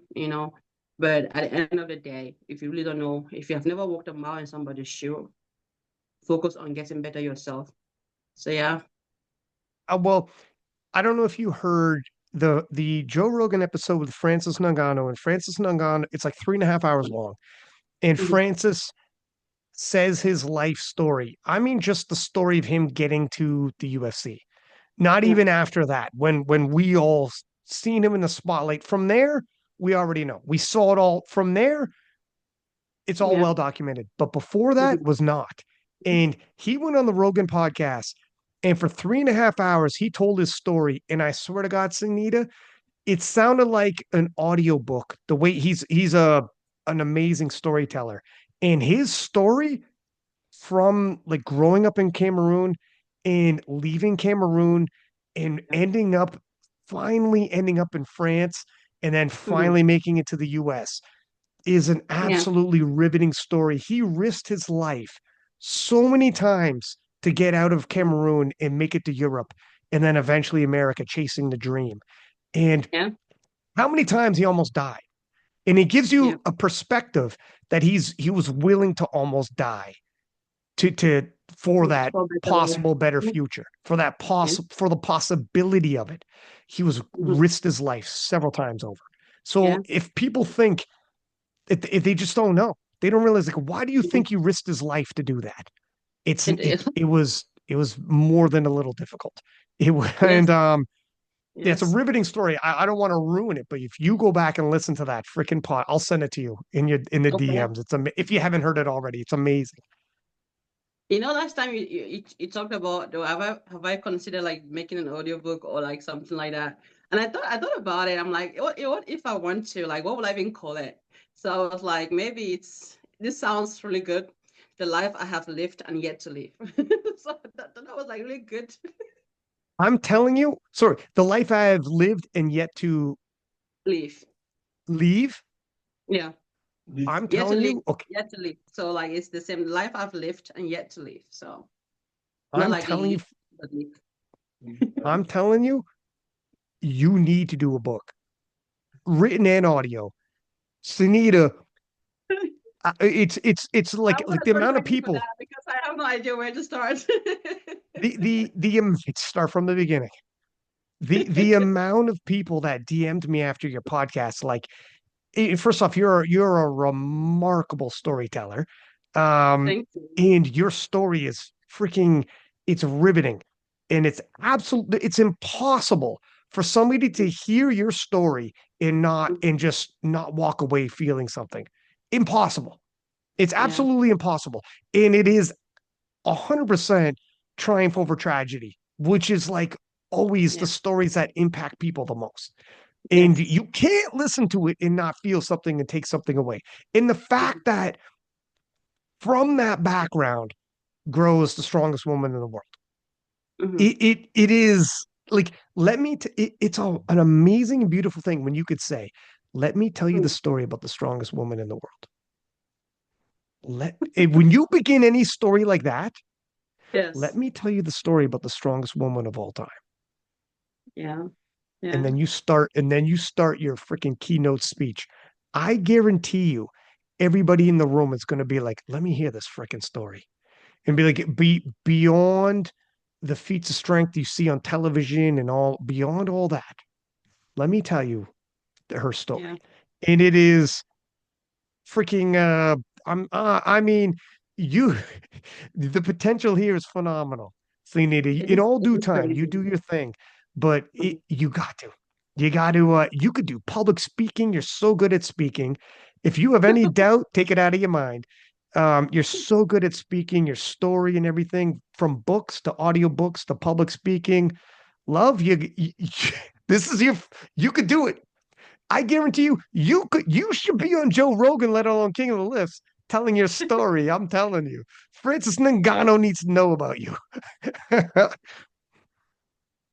Yeah, But it's been a lot. I mean, it's been a lot of I mean, it's been a journey. You know, it's literally like from grass to grace kind of story. So it's been a lot to unpack. But I don't know. It's crazy. The thing is, most time I talk about those stuff, I kind of relieve them a little. I know. I have Yeah, I get it. um I'm gonna have like a hard time Yeah. sleeping or something.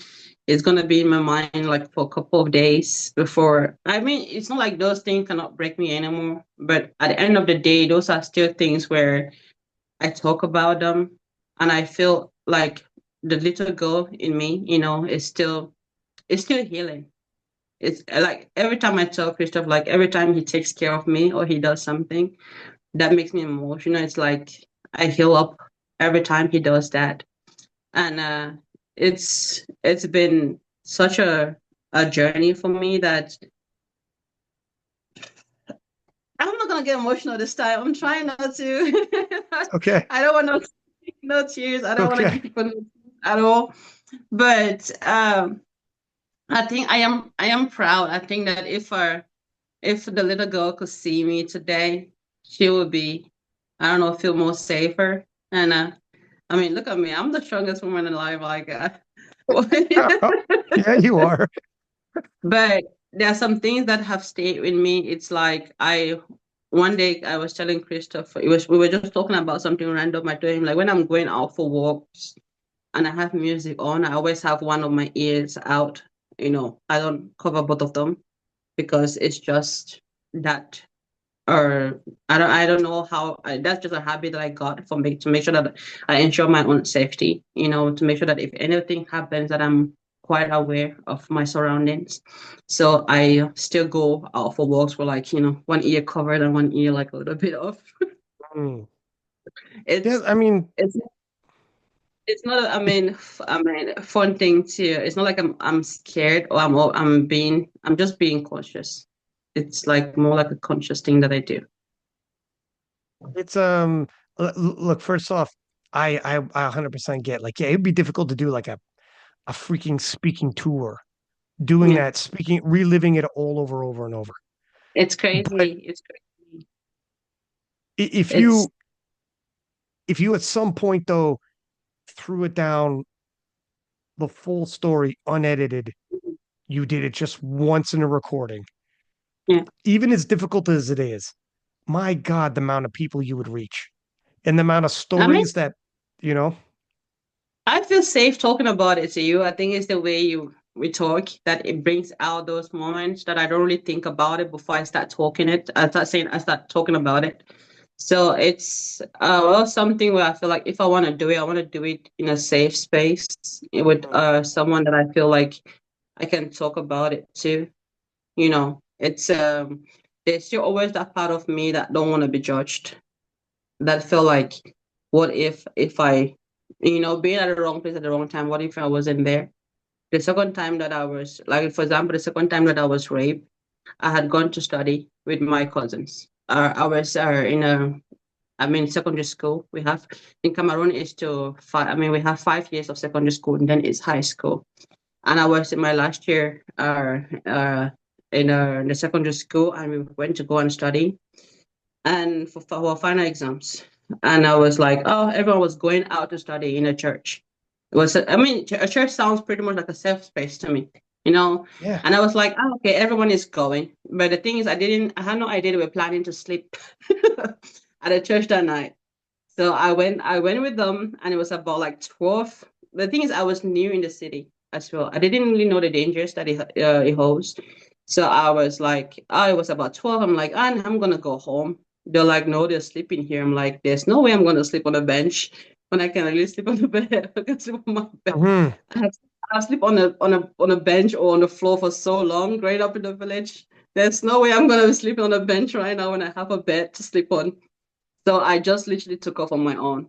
And then I got held up, like just literally like I would say about 10 minutes away from home. I held up by two guys with a knife, literally. And it's that is like I always like ask myself like what if I just stayed, you know, what if I just stayed there, stayed with them, sleep on the bench, sleep on some hard surface. They would have like saved me a lot of heartache that would not that I got. I'm not being able to bring out my words anymore. Yeah, But but those guys those are are just things where I still have struggles with. And yeah, it's I'm strong. Um I have this, I have this under control. But it's something where when I talk about it, I shouldn't be blaming myself or anything. I didn't do no wrong. It wasn't like I was dressed to provoke anyone. Growing up, we don't have that option. You have to be covered up. So it's just things that were meant to happen, I guess, happened. And yeah, and I grew up. Sonita, I just you get were better from that. 12. There's nothing a fucking 12-year-old does to deserve that. I don't give a shit how you dressed or whatever. What time of day, there's nothing a 12-year-old does to deserve that. I mean, fuck those guys. Yeah, There's no such thing as none of that. There's no such thing as any of that. You should be able to walk home. I know, I know. I mean, should be able to feel safe no matter where I go, no matter what time of the night is. Should be something where even, I mean, and now I'm in Europe, and for some reason I still work around with like one ear off, and it's just for some reason life has prepared me for the worst. So I'm just always ready for the worst, I would say. So, one part about this thing is all the fact that I was living with my uncle when I just moved out from the village. I was living with my uncle, with my grandmother as well was with me, and I feel like everywhere I've always gone was always been with my grandmother. I couldn't leave her in the village, and she couldn't leave me go anywhere either. But this night, because I was going over the group, which was quite okay with that, and again, we didn't really know the dangers that were out there. And it was literally later on, I think a couple of weeks after that, people were talking about how it's not really safe for a girl to be working around that area in Bamender. That was where I was in when we lived in it was a city called Bamender. That's where I was. And we were living in a street called Behind Travelers. So they were like, it's really not safe to walk around at time because there are people that are smoke or how you say that, like all this marijuana stuff and all this hat or drug stuff that always work around this area. But those are things that I didn't even know. I'm like, if I hadn't known, if I You're had more. 12. Nobody knows shit when you're 12. That was when I was 15 because Yeah, I mean, even then. that was the second time. That was the second time where I got raped because the first time was when I was 12 in the village, and Okay, that was but the second time I was in still, the city. even when That was you're a like, teenager, you don't know nothing.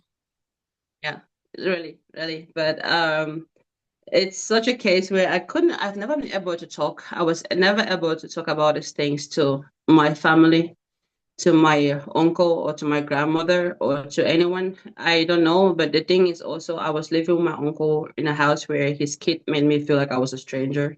They made Mm. it very clear to me that I was a stranger. Anyways, they've said that a couple of times towards me. So it's never been a case where I was like I felt safe enough to even talk about anything. I literally bundle up everything growing up. Like whatever happens to me, I'm like, I'm strong. Yeah, like this kind of breaks me.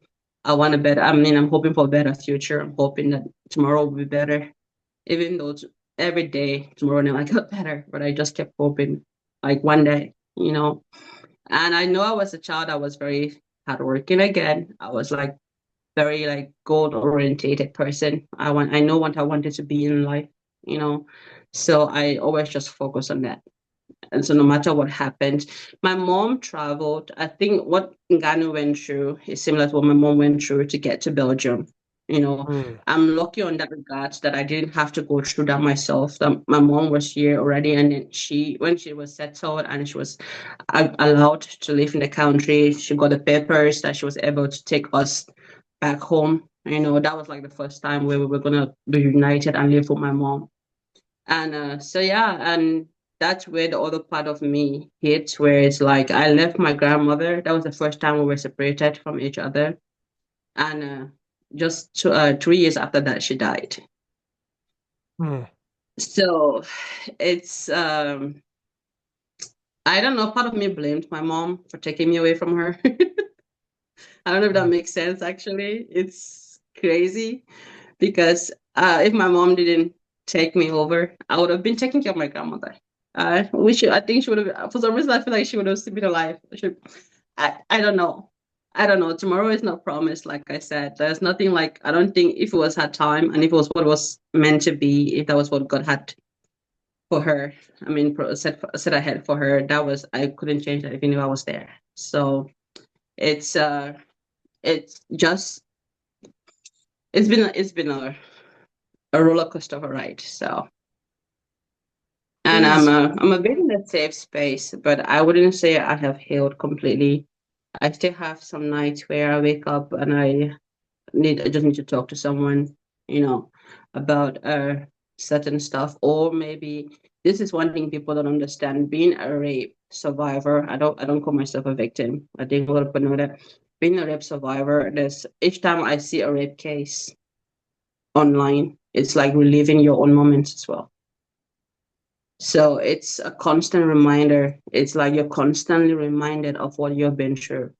There's no break because there's so much of these rape cases out there on the internet. It's like just a constant reminder. but how powerful is it for anyone who's lived through this to hear the strongest woman in the world talk about this?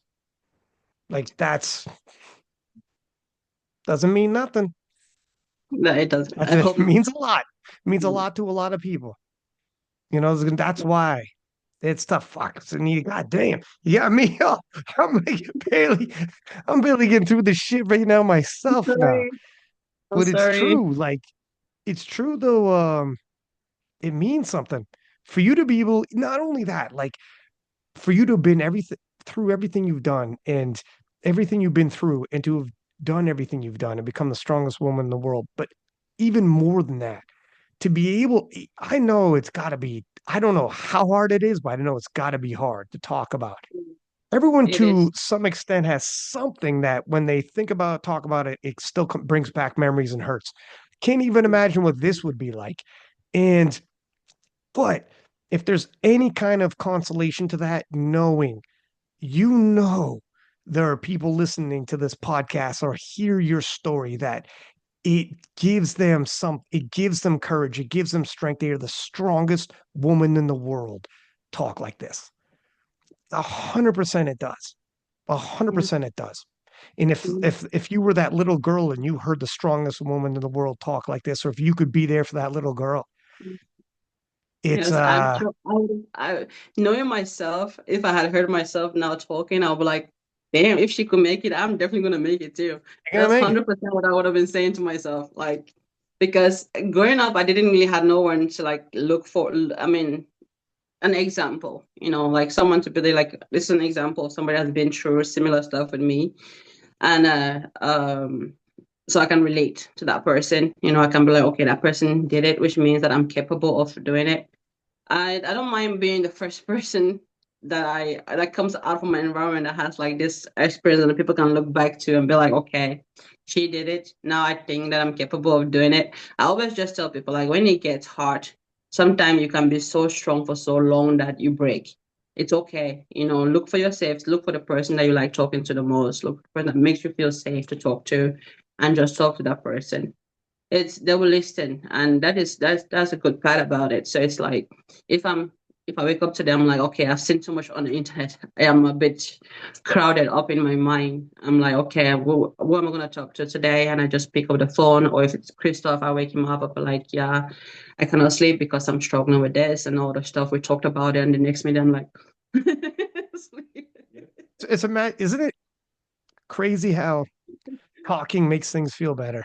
Yes, yes, It's it wild. does. It does because it's even though I'm strong, sometimes I just need someone to remind me, like, Sonita, it was never your fault.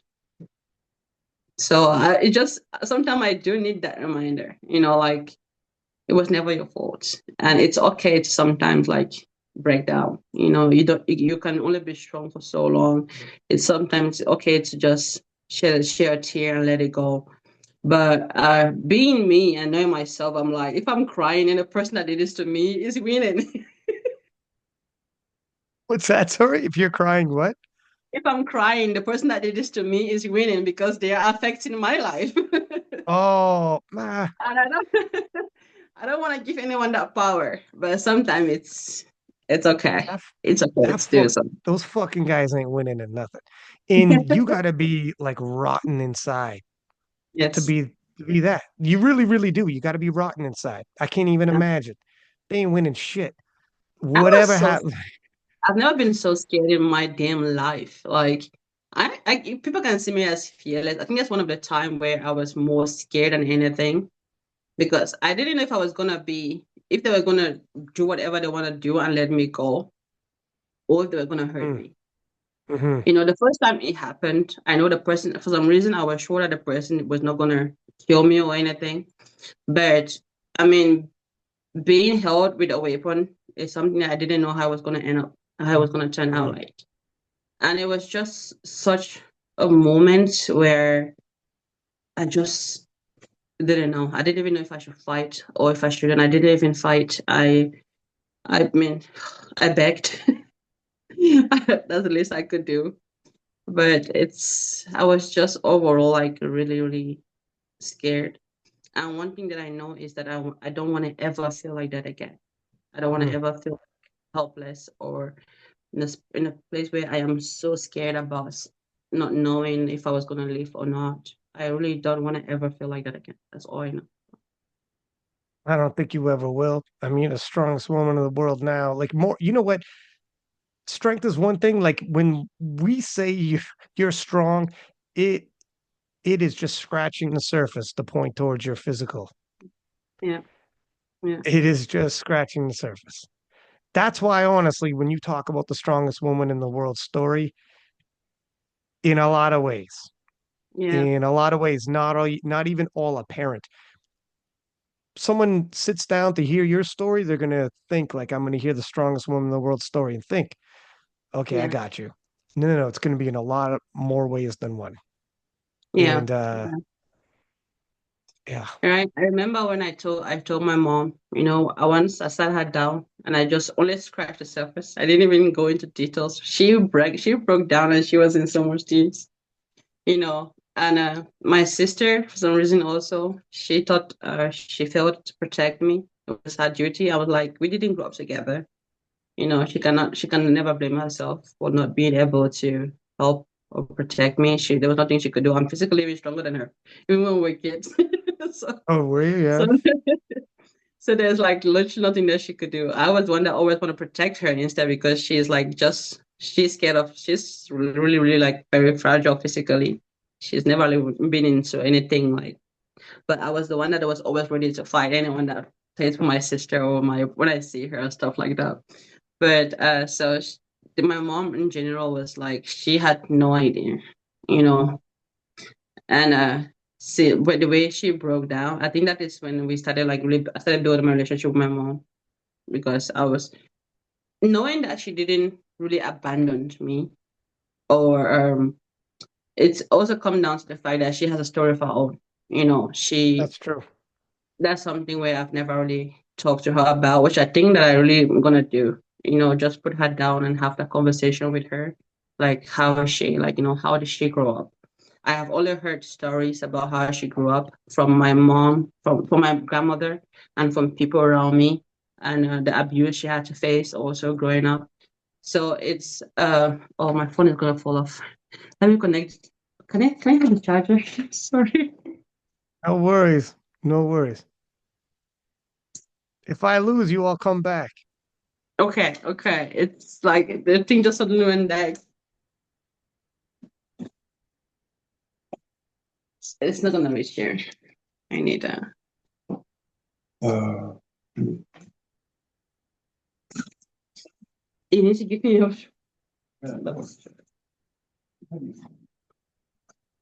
I hope not. Christoph is just plugging this in for everybody. Listen, Looking for a no longer worries. phone.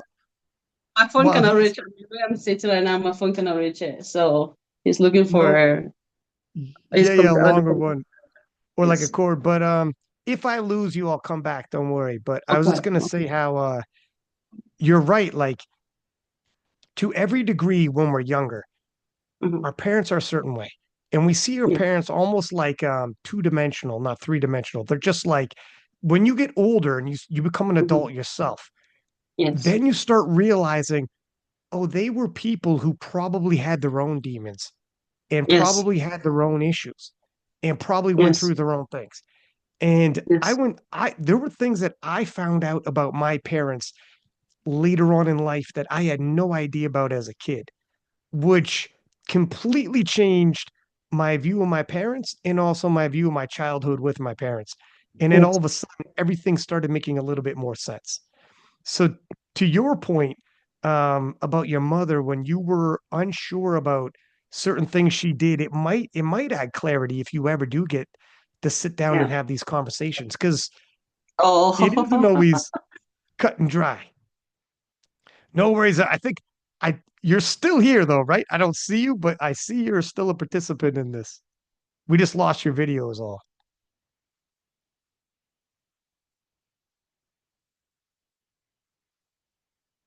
1 sec here. So we were just saying how like you were talking about your mother and how for a while there when she got to Belgium, Mhm. you thought perhaps her travel was something along the lines of Francis Nagano's Yes.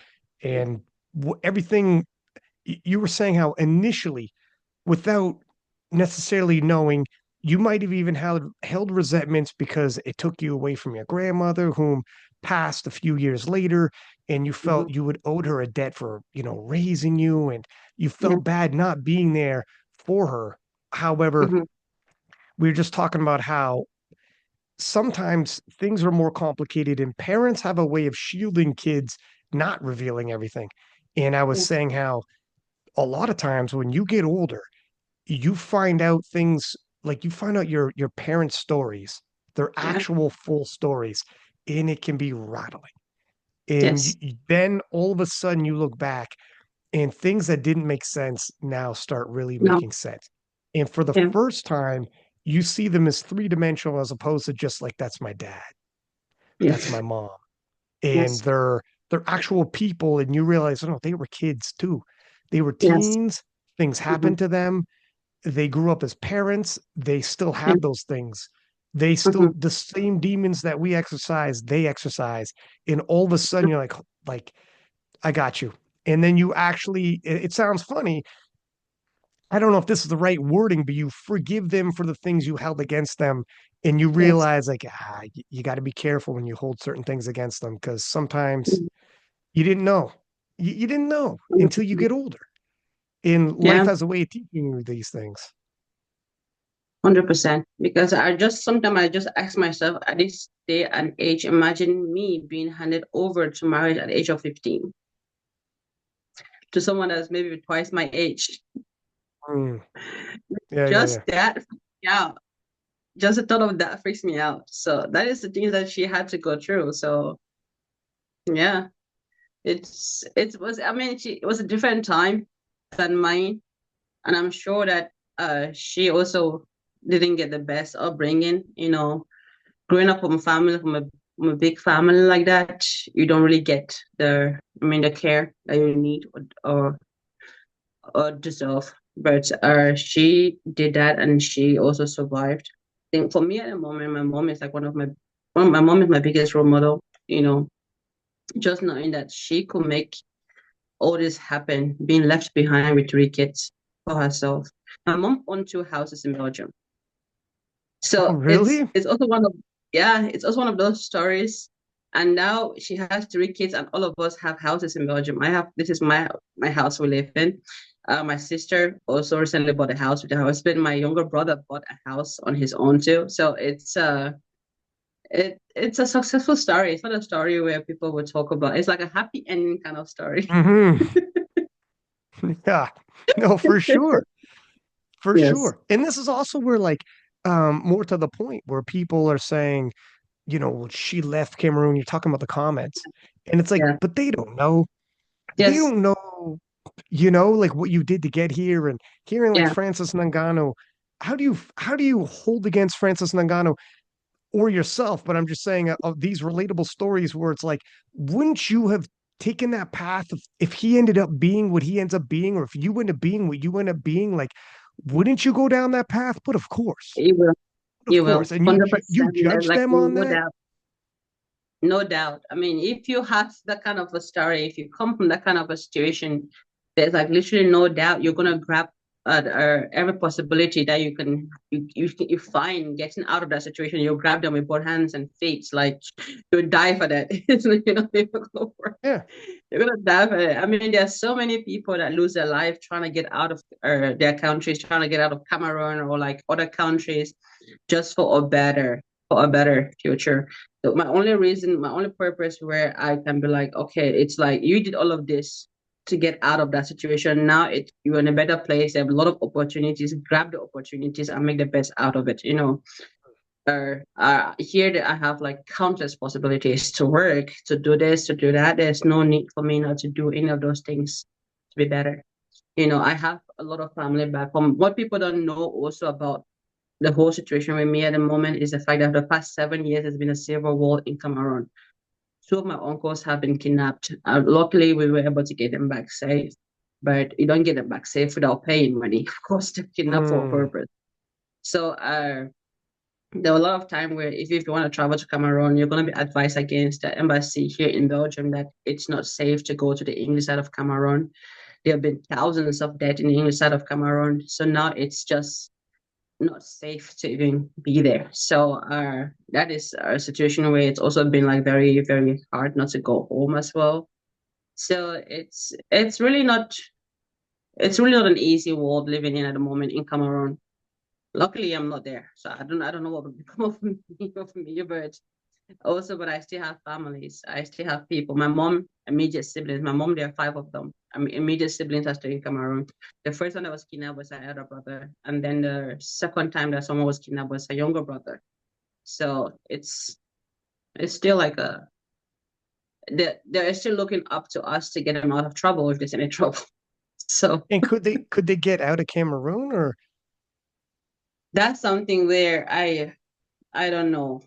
My mom has tried with her younger brother, but it wasn't possible for them to get out of Cameroon. Um, it's just a weird situation. It's a bit hard to get into Belgium as well, because we are Mm. in Belgium. And to be able to do that, they have to come. I mean, you're trying to get them into Belgium. So it's not always easy. The fact that people even barely talk about the situation in Cameroon. I remember when it starts, it was like a ghost town. The English side of Cameroon was like literally ghost town. You don't see nobody in the street. The streets, people's stores have been burned down. People have been shot in the street, like have bodies lying up and down and all that stuff. It was horrible. You have schools that were burned down with like children inside. You had a classroom that were butchered, literally butchered with the machetes. Like the children brains were like in the flying up in the classroom. It was it was really, really horrible. But those are things that you really don't also see out here in the media. Each time I post about my story, people are like really quite surprised or like held back, like, holy shit, what is happening down there? So it's like, yeah, I really have no idea how it is. But so far I'm hoping that it get better. It's been like a bit on a quiet side. So the worst was like when it started. And it was just a simple situation where the people wanted independence. The English people, because it's the same thing in Belgium. They don't like each other. The English people don't like the French, but the French people don't like the English people. Hmm. I'm But sorry, I I'm mean, laughing about it, but it's not really a laughing matter. It's just so bad, and I just don't know how to feel about it anymore. Just laugh. the thing, so two things. A, for like people judging you for leaving Cameroon and being in Belgium and representing Belgium. Now it's like, how could you ever judge somebody for trying to start their life somewhere? And then how could you judge someone for being grateful to Yes, Belgium for giving yes, this opportunity and be like, yes. you know what, like, yeah, the least I could do is represent Belgium. I Mhm. live here, I'm safe here, I Yes, love it here. mhm, It's the life I mhm. dreamed of. And Yes, I'm going to honor that. Like, in Cameroon is still part of your story. It's still where you're yes. from, Always gonna to be. say, how could someone judge you? It's a whole nother thing to try to judge you. Like, how could you represent Belgium? I People die to get here. You Yes, know, that's why yes, yes. I could represent Belgium. And on top of that, also I was going to say how there will be some people.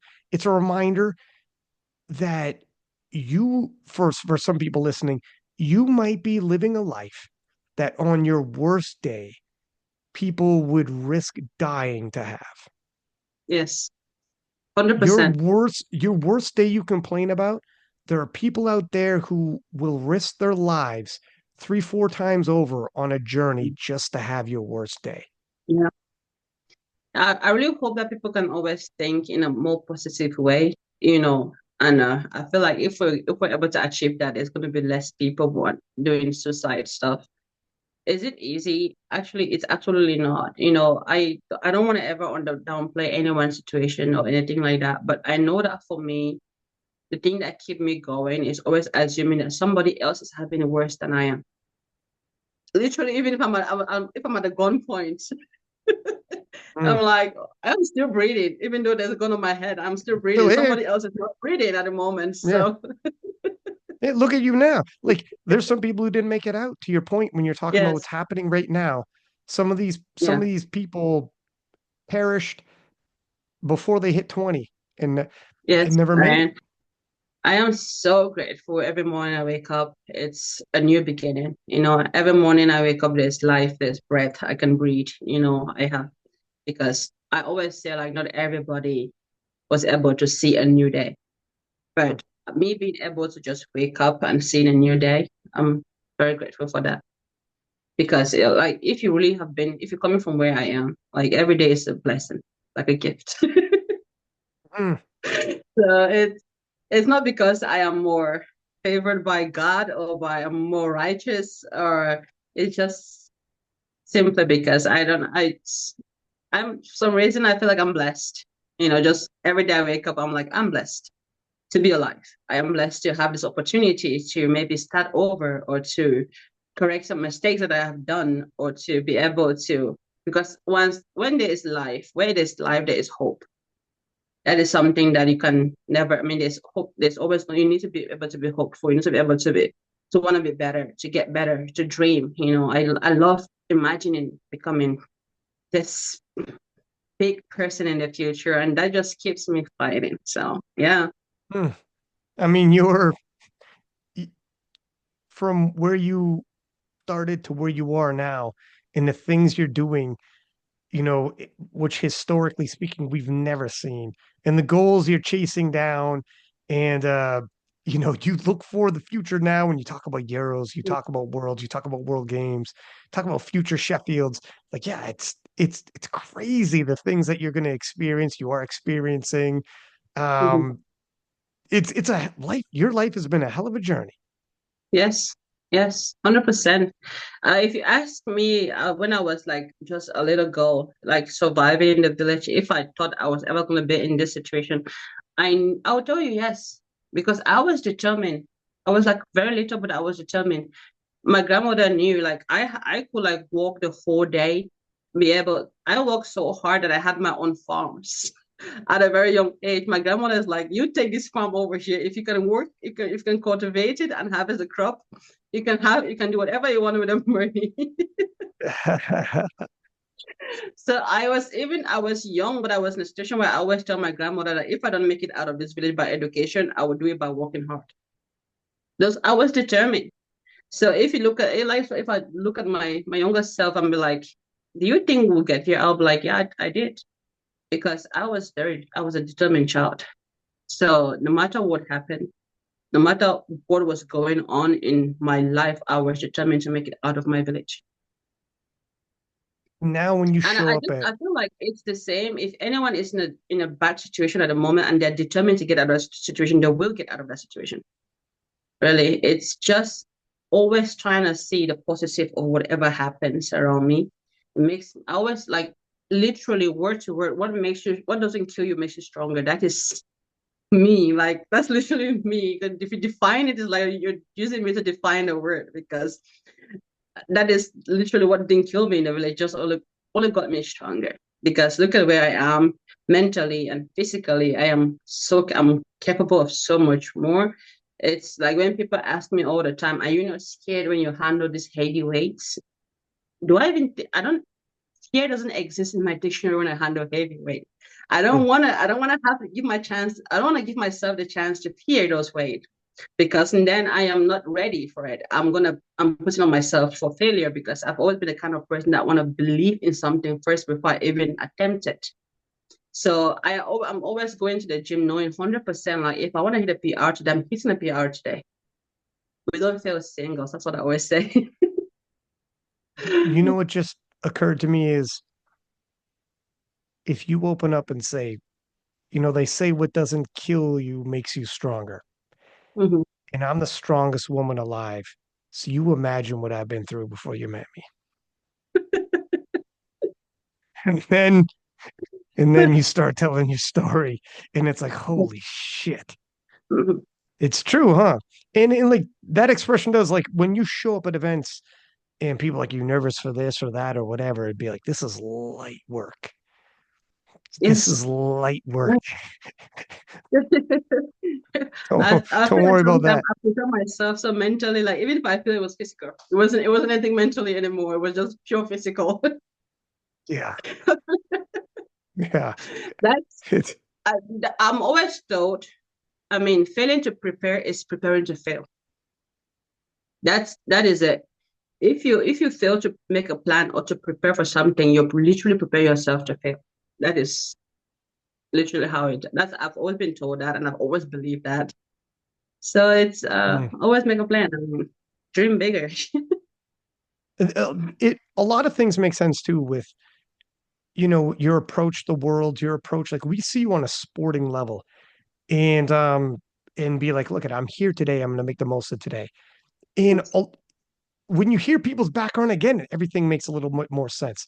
Like the Yeah, perspective you have on life, where it's like, yeah, no, no, no, no. We're here today. We're gonna celebrate today. If I'm as definitely. strong enough for 7:31 today, guess what? We're doing 7:31 today. Close the I ain't door. waiting for Yes. tomorrow. I've been taught. You don't know what tomorrow is. Like I've been taught Yes. just how Yes. crazy things can get. But this Mhm. is a dream right now. So this is what we're gonna do right now. It Yeah. things make sense. Yeah. I really just think for my kids, I have paid my due to life, you know. That's I a have to, fact, Sonita. 100% I paid my dear. That's like life cannot tell me nothing right now. There's nothing that they can shoot life and throw at my way, and I'll be like, I cannot handle you. No, I've That's paid true. my dear. That's I'm true. ready for like to handle whatever that comes my way. And this is just not me about me bragging about anything. It's just simply because I I take everything in life as a lesson. I learn from them. I don't lose anything. That's what I always say. I learn. Sometimes some battles you win, some of them you just learn. So I don't lose. That's what I don't consider myself or as I don't consider myself as a loser. I don't consider myself as a victim. It's literally just like the mindset that comes down in play here. Because I do know that a lot of people that dwell in what has happened to them, dwell in them. I it's okay, like sometimes I do think about it. It's happened. There's literally nothing I can do to change that or to undo that. Actually, if you told me like, if I have a chance to go back and change something in my life, I will tell you no. I will literally tell you no. Because if I change it, I'm not gonna know the outcome anymore. So You all change of one thing, this you do has, change everything, right? yes, 100%. All of this has been in the making from when I was born. So if I go now and be like, I want to change this, it's me swapping everything around. So it's just something where everything that happens, I take it as a lesson and I learn from it. What Uh, for some people, for some people that might sound crazy, but then you'd be like, listen to me. If certain things didn't happen to me, would I have left? Would I have been inclined to leave? yeah, If I didn't leave, might I have perished in yeah, long before any of this? You don't, while some things seem obvious, well, why wouldn't you want to change that? It's like, yeah, but you don't know something like this has to happen for me to do something as crazy as input, bing, bang, boom. Like you change one thing, you change everything. All you know is right here, right now, you're living, you're with your significant other, living in Belgium, living like a queen, the strongest woman of all yes, time, and like life is good. So it's like, yeah. you The, have the that. truth You is, don't I do know. ask myself that. Yeah, I have asked myself, what if my father had stayed? What if he didn't go to work and never came back home? I've asked myself that.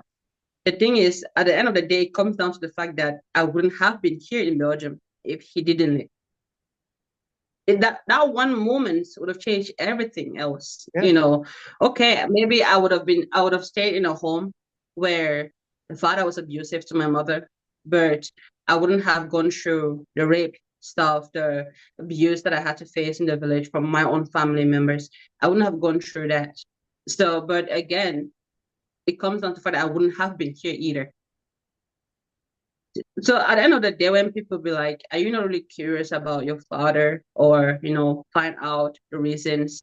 I'm like, he had his reasons, and I'm sure he took them to his grave. I'm not that curious to go ask him because I am happy where I am.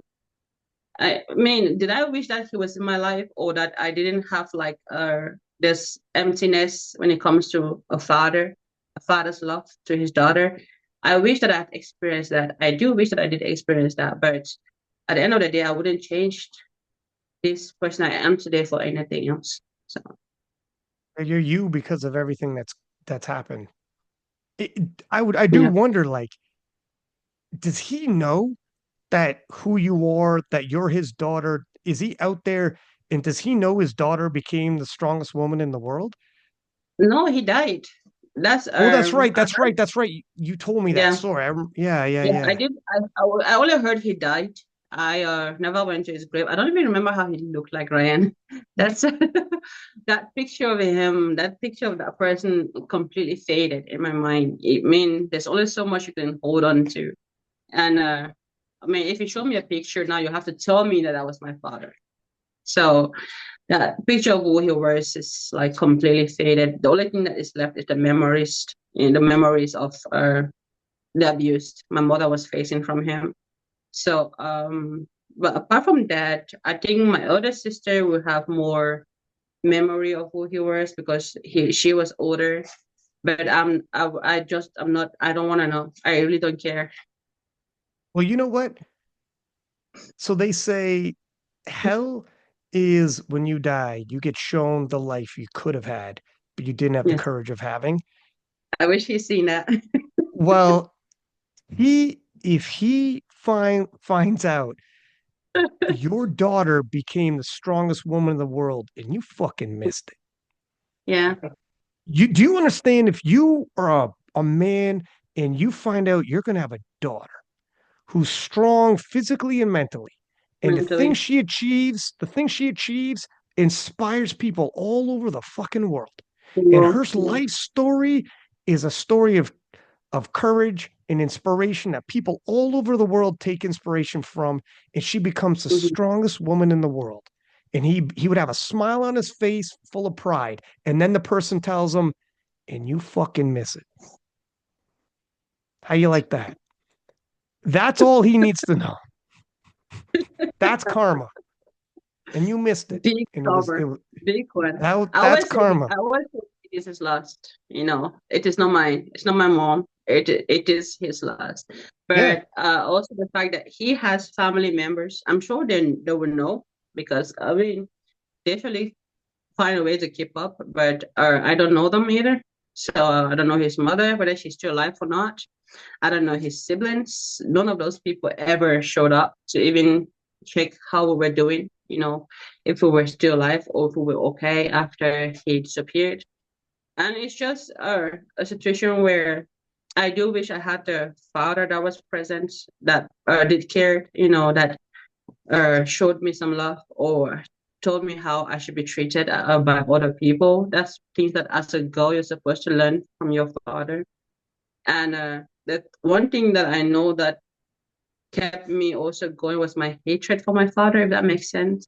You know, have you ever hated someone that you wanna be successful? So Hey, you know what? Success is the best revenge. It's probably the healthiest measure of revenge.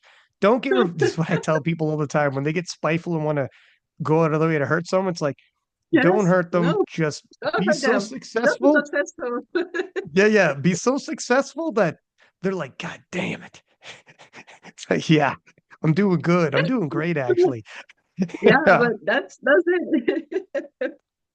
Like I don't think most situations. I think I was able to deal with most situations in my life as well, just simply because I didn't feel my father hurt me the most. I would say him walking away, not being there.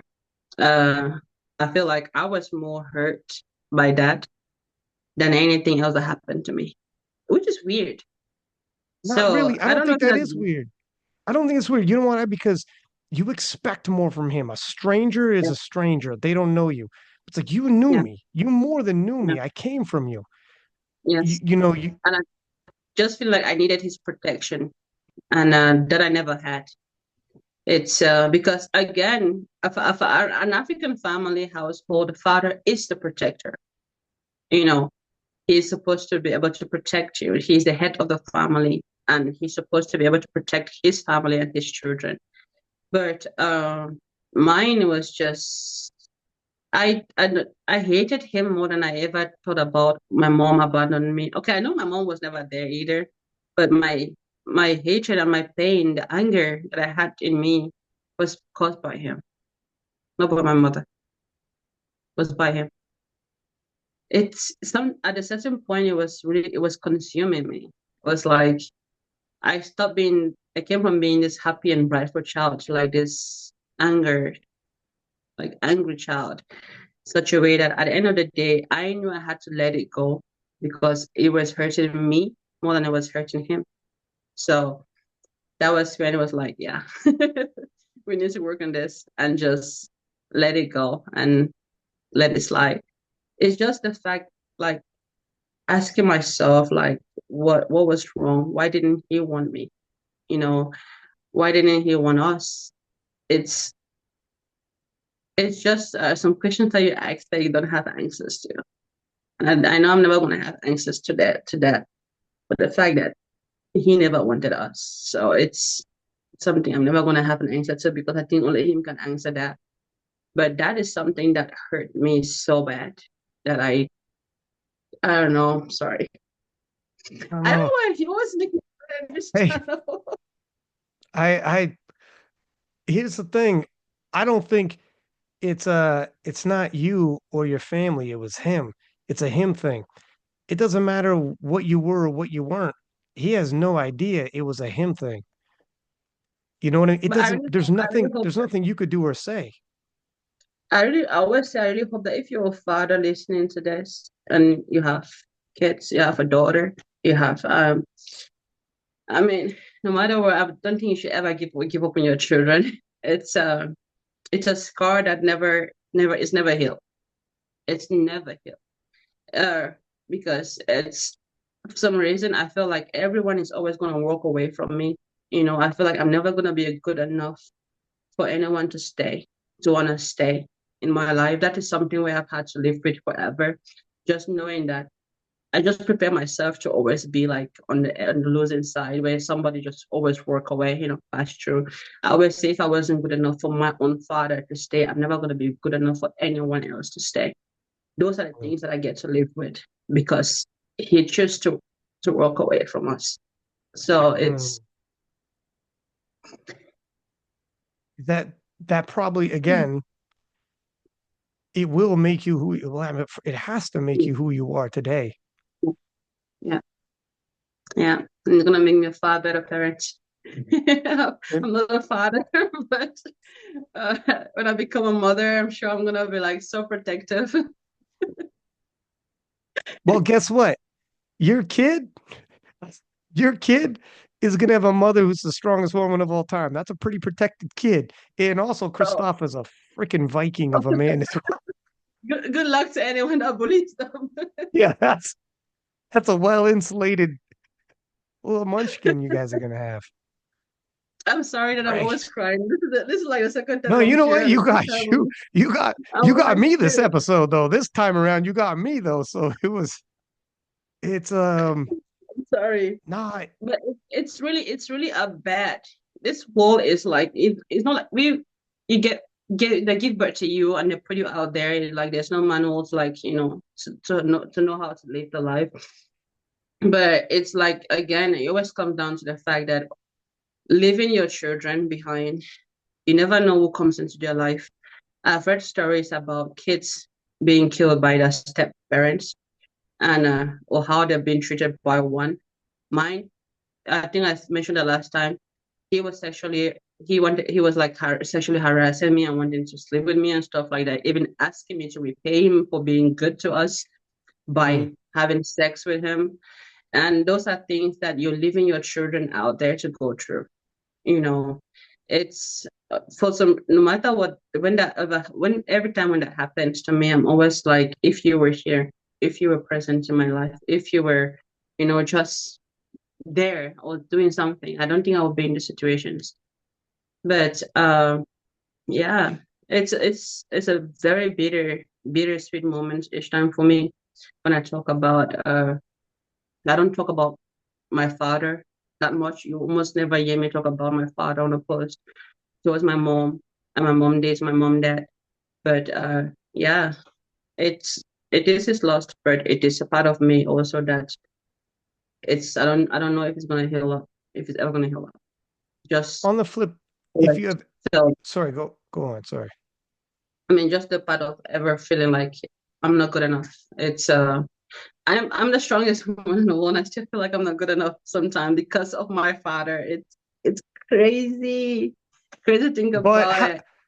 however, you said this earlier, like so you said if my father was here, this wouldn't happen. If my father was here, wouldn't happen. But if your father was there, you might never Mhm. left Cameroon, and you might never have been the strongest woman in the world or the strongest woman Yeah, of all time. And who the like you are strong physically and mentally. mental. Obviously, that's why you're here. And if Yeah, none of this happened, your story is not going to reach anybody. Your story is anybody. not going out there for the world. You're not going to achieve things that nobody's ever achieved. You're not going to be talking about things that people are Mhm. like, they couldn't even wrap their head around. 800 is like, for some people, it's like, well, it's physical feat of strength, but it means more than that, doesn't it? Like it Yes. does. Like when people say it's just a sport, it's not that deep. Yeah, but it is. Why do you It think is. we still revere people like Muhammad Ali to this day? If you go back and actually go through his story and what he went through, Yes. why do you think he's still an inspiration to people? You know, Yeah. why do you think this is? It does mean something. It is more than that to a lot of people. And People. Yeah. yeah, for there's going to be people all over the world, not just Cameroon, who are going to hear your story, relate to it. There's Yeah. going to be a lot of people who've gone through a lot of things in life with their father or whatever abuses Mhm. that are going to be able to relate to this. Oh, And yeah. your whatever it was, you ended up where you are now, and it's the Yes. strongest woman in the world. And so you can't change these certain things. If my dad was here, if your dad was here, maybe none of this happened. Happen. None of it. That's true. None That's of why I it. always say like it's a bittersweet stuff. Mm-hmm. I always console myself with the fact that I am here because he worked away. You know, Mm-hmm. if he had stayed, I wouldn't be here. My mom would have been enduring the worst the worst part of his, I mean, his abuse system, whatever. Think But about that. Think about yes, your mother too. Think yeah, about if he yeah, stayed, what I your do. mother's life would be like. Yeah. What if your That mother never I tell left? Crystal that too. Like sometimes I think about it, but that's why it doesn't make me curious to even ask or go look out for his family, wanted to find out because I'm like, if that guy had stayed around, maybe my mom would have been the one that is gone. You know, she would have died of abuse or something. What if he had killed her at a certain point, even if it Or was by anything mistake? in Cameroon. Anything could have Yeah, happened in Cameroon to any one of you, yeah, and you wouldn't be yeah. here right now. Yes, You know, yes. you don't know At what the the end of the alternative day, is. at the end of the day, it's also not guaranteed that I would have Yeah, been safe or any of us. I mean, if it was abusive towards my mom, and it was just a matter of time he was going to be abusive towards all the kids. So yeah. there's no guarantee that if he had stayed, that we would have been better. Sometimes it's like it's better that he actually wasn't there. So Mm-mm. it's yeah. Yeah, really, those are the things that keeps my mind from it a lot. Thinking about the fact that what my mom and the three of us would have gone through in his hands is maybe a better fate that he's gone. You got So to be I'm so careful what you glad wish for for. that. Well, you got to be careful what you wish for, because you change one thing, you change everything, and Everything. you That's don't know what you're asking for. And while you ask true. for one thing, life is like, I saved you from a lot worse. Like Yeah. this But was your pathway. the thing is, there's always this Father's Day thing that reminds me how fatherless I am. Well, there's also the Father's Day thing. Let it remind you, it got you here. It got you to the person you Oh, are, thank you. Thank you. right? Thank For you. I mean, sure. that's a better way to see it than always reminding myself of how fatherless I am. Uh, it should remind you. It should remind you exactly where you're at. Yes, thank you very much. Thank you. Yeah. I mean, it's always nice talking about this stuff. Because yeah, again, I can see like from one side, like, but when somebody is like, yeah, you can also see like this, it just always like makes sense a bit. It's like, actually, if I see like that, I'll be less worried about it. So I mean, we all do this in life. We go back in our lives and we change certain things that and assume that everything after that would have been all better. rosy, but Hmm. life is never that. Life is Yes. never that. As a matter of fact, I mean, I guarantee you, why would you have left Cameroon? How do you get out of that situation? God knows how things would have ended up, but I know how things ended up now for you.